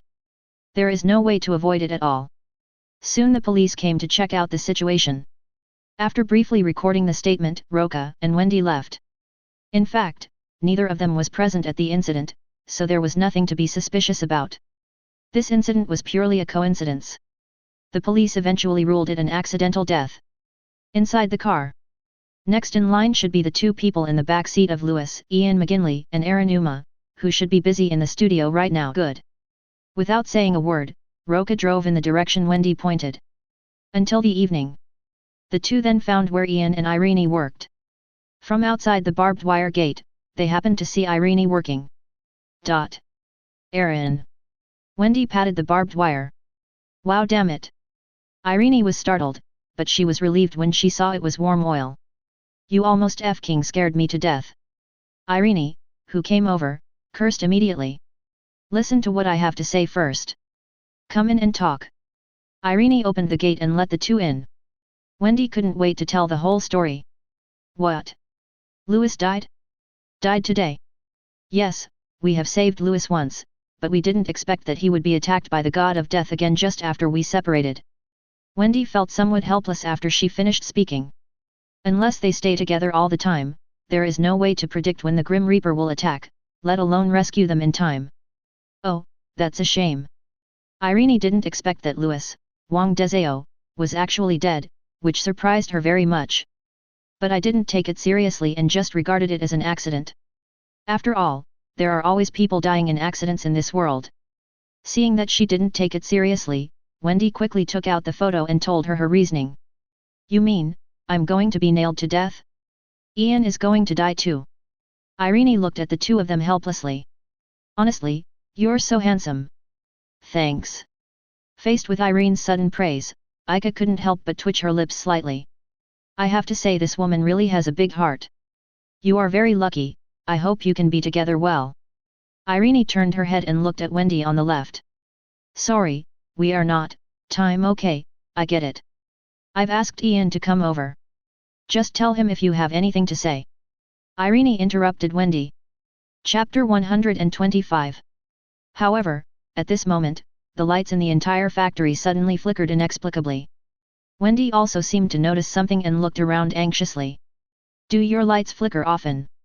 Roca asked Irene with a smile. Irene was obviously a little confused, especially because she had just heard Wendy tell a horror story. But the next moment, Ian came out from behind the shelf on a forklift. Hey guys, what's going on? What happened? This is scary, this is scary. Seeing Ian's joking tone, everyone then realized that it was just a prank on his part. Irene couldn't help but smile helplessly. She was actually scared just now. We want to know who is sitting behind you on the roller coaster. Wendy hurried forward to ask. Who's sitting behind us on the roller coaster? Ian asked back. Is he the man who was chosen to be the manager of Red Lobster? Irene did remember some of it. No, I remember, there was a man wearing a black cape, but I didn't see his face. The waiter confiscated his sickle before driving away. I don't know if this is helpful to you. By the way, can anyone tell me who this handsome guy is? After Ian finished speaking, he looked at Roca 860 with some confusion. This is Wendy's boyfriend, his name is. Just call me Roca. Roca, right? That's a nice name. Irene smiled and nodded. Wendy was too lazy to explain this, just let it be a misunderstanding. She has more important things to do now. Listen, this matter concerns our fate, we have no choice. Okay, you mean to say that death is like a person? Irene had no choice but to continue talking along with her. No, it's a kind of power, the power of fate. Because of me, everyone escaped, but the god of death will not let us go. Power is just power, nothing more, just energy conversion. Ian retorted nonchalantly. Wendy wanted to explain something, but a sudden peculiar feeling made her look around. She could feel that death was coming. Are you here? Roca asked softly. Well, I have a special feeling. Wendy didn't know what to say, but she could definitely feel that death was coming. However, she had no idea where the Grim Reaper would attack from. Ian continued to talk to himself. He didn't believe in anything like the god of death. Seeing that they were acting a little weird, Irene couldn't help but smile helplessly. It was obvious that neither of them took her words seriously and just kept working on their own. But it's also nice for them to have someone to chat with after work. However, Ian did not notice that when he was driving the forklift and touched the shelf, the glue and other items on the shelf accidentally fell down. It just happened to get stuck on the throttle of another forklift. Because the forklift was making a lot of noise, Ian didn't even notice that another forklift was slowly moving. Then the forklift crashed into a pile of oil drums. After the oil barrel was overturned, it continued to move, and then hit a workbench and stopped. The walls of the workbench are covered with various small tools such as wrenches, hammers, and screwdrivers. These gadgets fall right onto the joystick. The front section of the forklift rises. Suddenly the entire workbench began to shake, as if it was about to be lifted up by a forklift. The other side. Well, according to you, the Grim Reaper has his plans. It's great that the plan is starting to take off. Then according to Newton's third law of motion, I think this law should also apply to the god of death.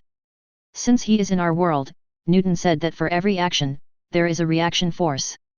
That means if the god of death takes action, we can also take action.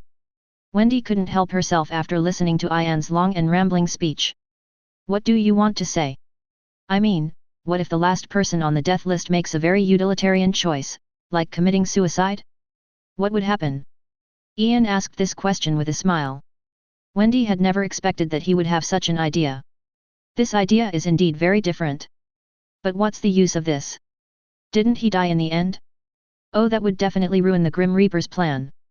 More importantly, the 5 people who were skipped would be saved. Does anyone have any objections? Ian looked at Wendy confidently. Do you think this is a game? Are you looking for loopholes in the game? Roca was a little amused and could only sigh that this big brother had a big heart. I don't know if it will be so easy later. The Grim Reaper does have rules for killing, but from the time Roca met Wendy before, these rules seemed to no longer exist. After all, Wendy was attacked by the Grim Reaper twice in a row at that time. Is it because of his appearance? Unknown. Ian shrugged indifferently after hearing this. In fact, he was just making a random guess. And it was at this moment. Wendy felt more and more uneasy, and she kept looking around. Finally, he fixed his gaze on the top of Ian's head. There were some sharp wooden signs there. As Wendy finished her words, the shelf was hit. The next moment, the sharp wooden sign above the shelf stabbed down directly. At the critical moment, Wendy wanted to step forward and push Ian away.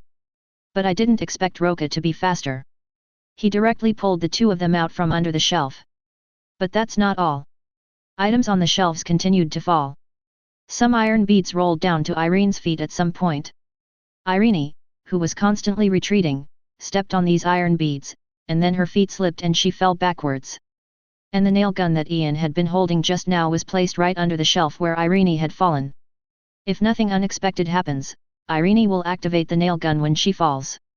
Then the nail gun would continue to fire, piercing her head. But Roca was that accident. He flashed behind Irene and supported her, then kicked the nail gun far away. In this way, no matter how powerful the Grim Reaper is, he cannot use the nail gun to kill Irene. The whole process took just a moment. When everything calmed down, Ian then looked at Irene with lingering fear. "Oh, Irene, are you okay?" I'm fine. Mr. Ka helped me." Irene was also a little confused at this time, and had no idea that she had just walked through the gates of hell. If you enjoyed this video, please give it a like and subscribe to the channel so you are notified of future uploads. You can find the next parts in the playlist visible on the screen or on my channel. Thank you for watching, and I'll see you in the next one.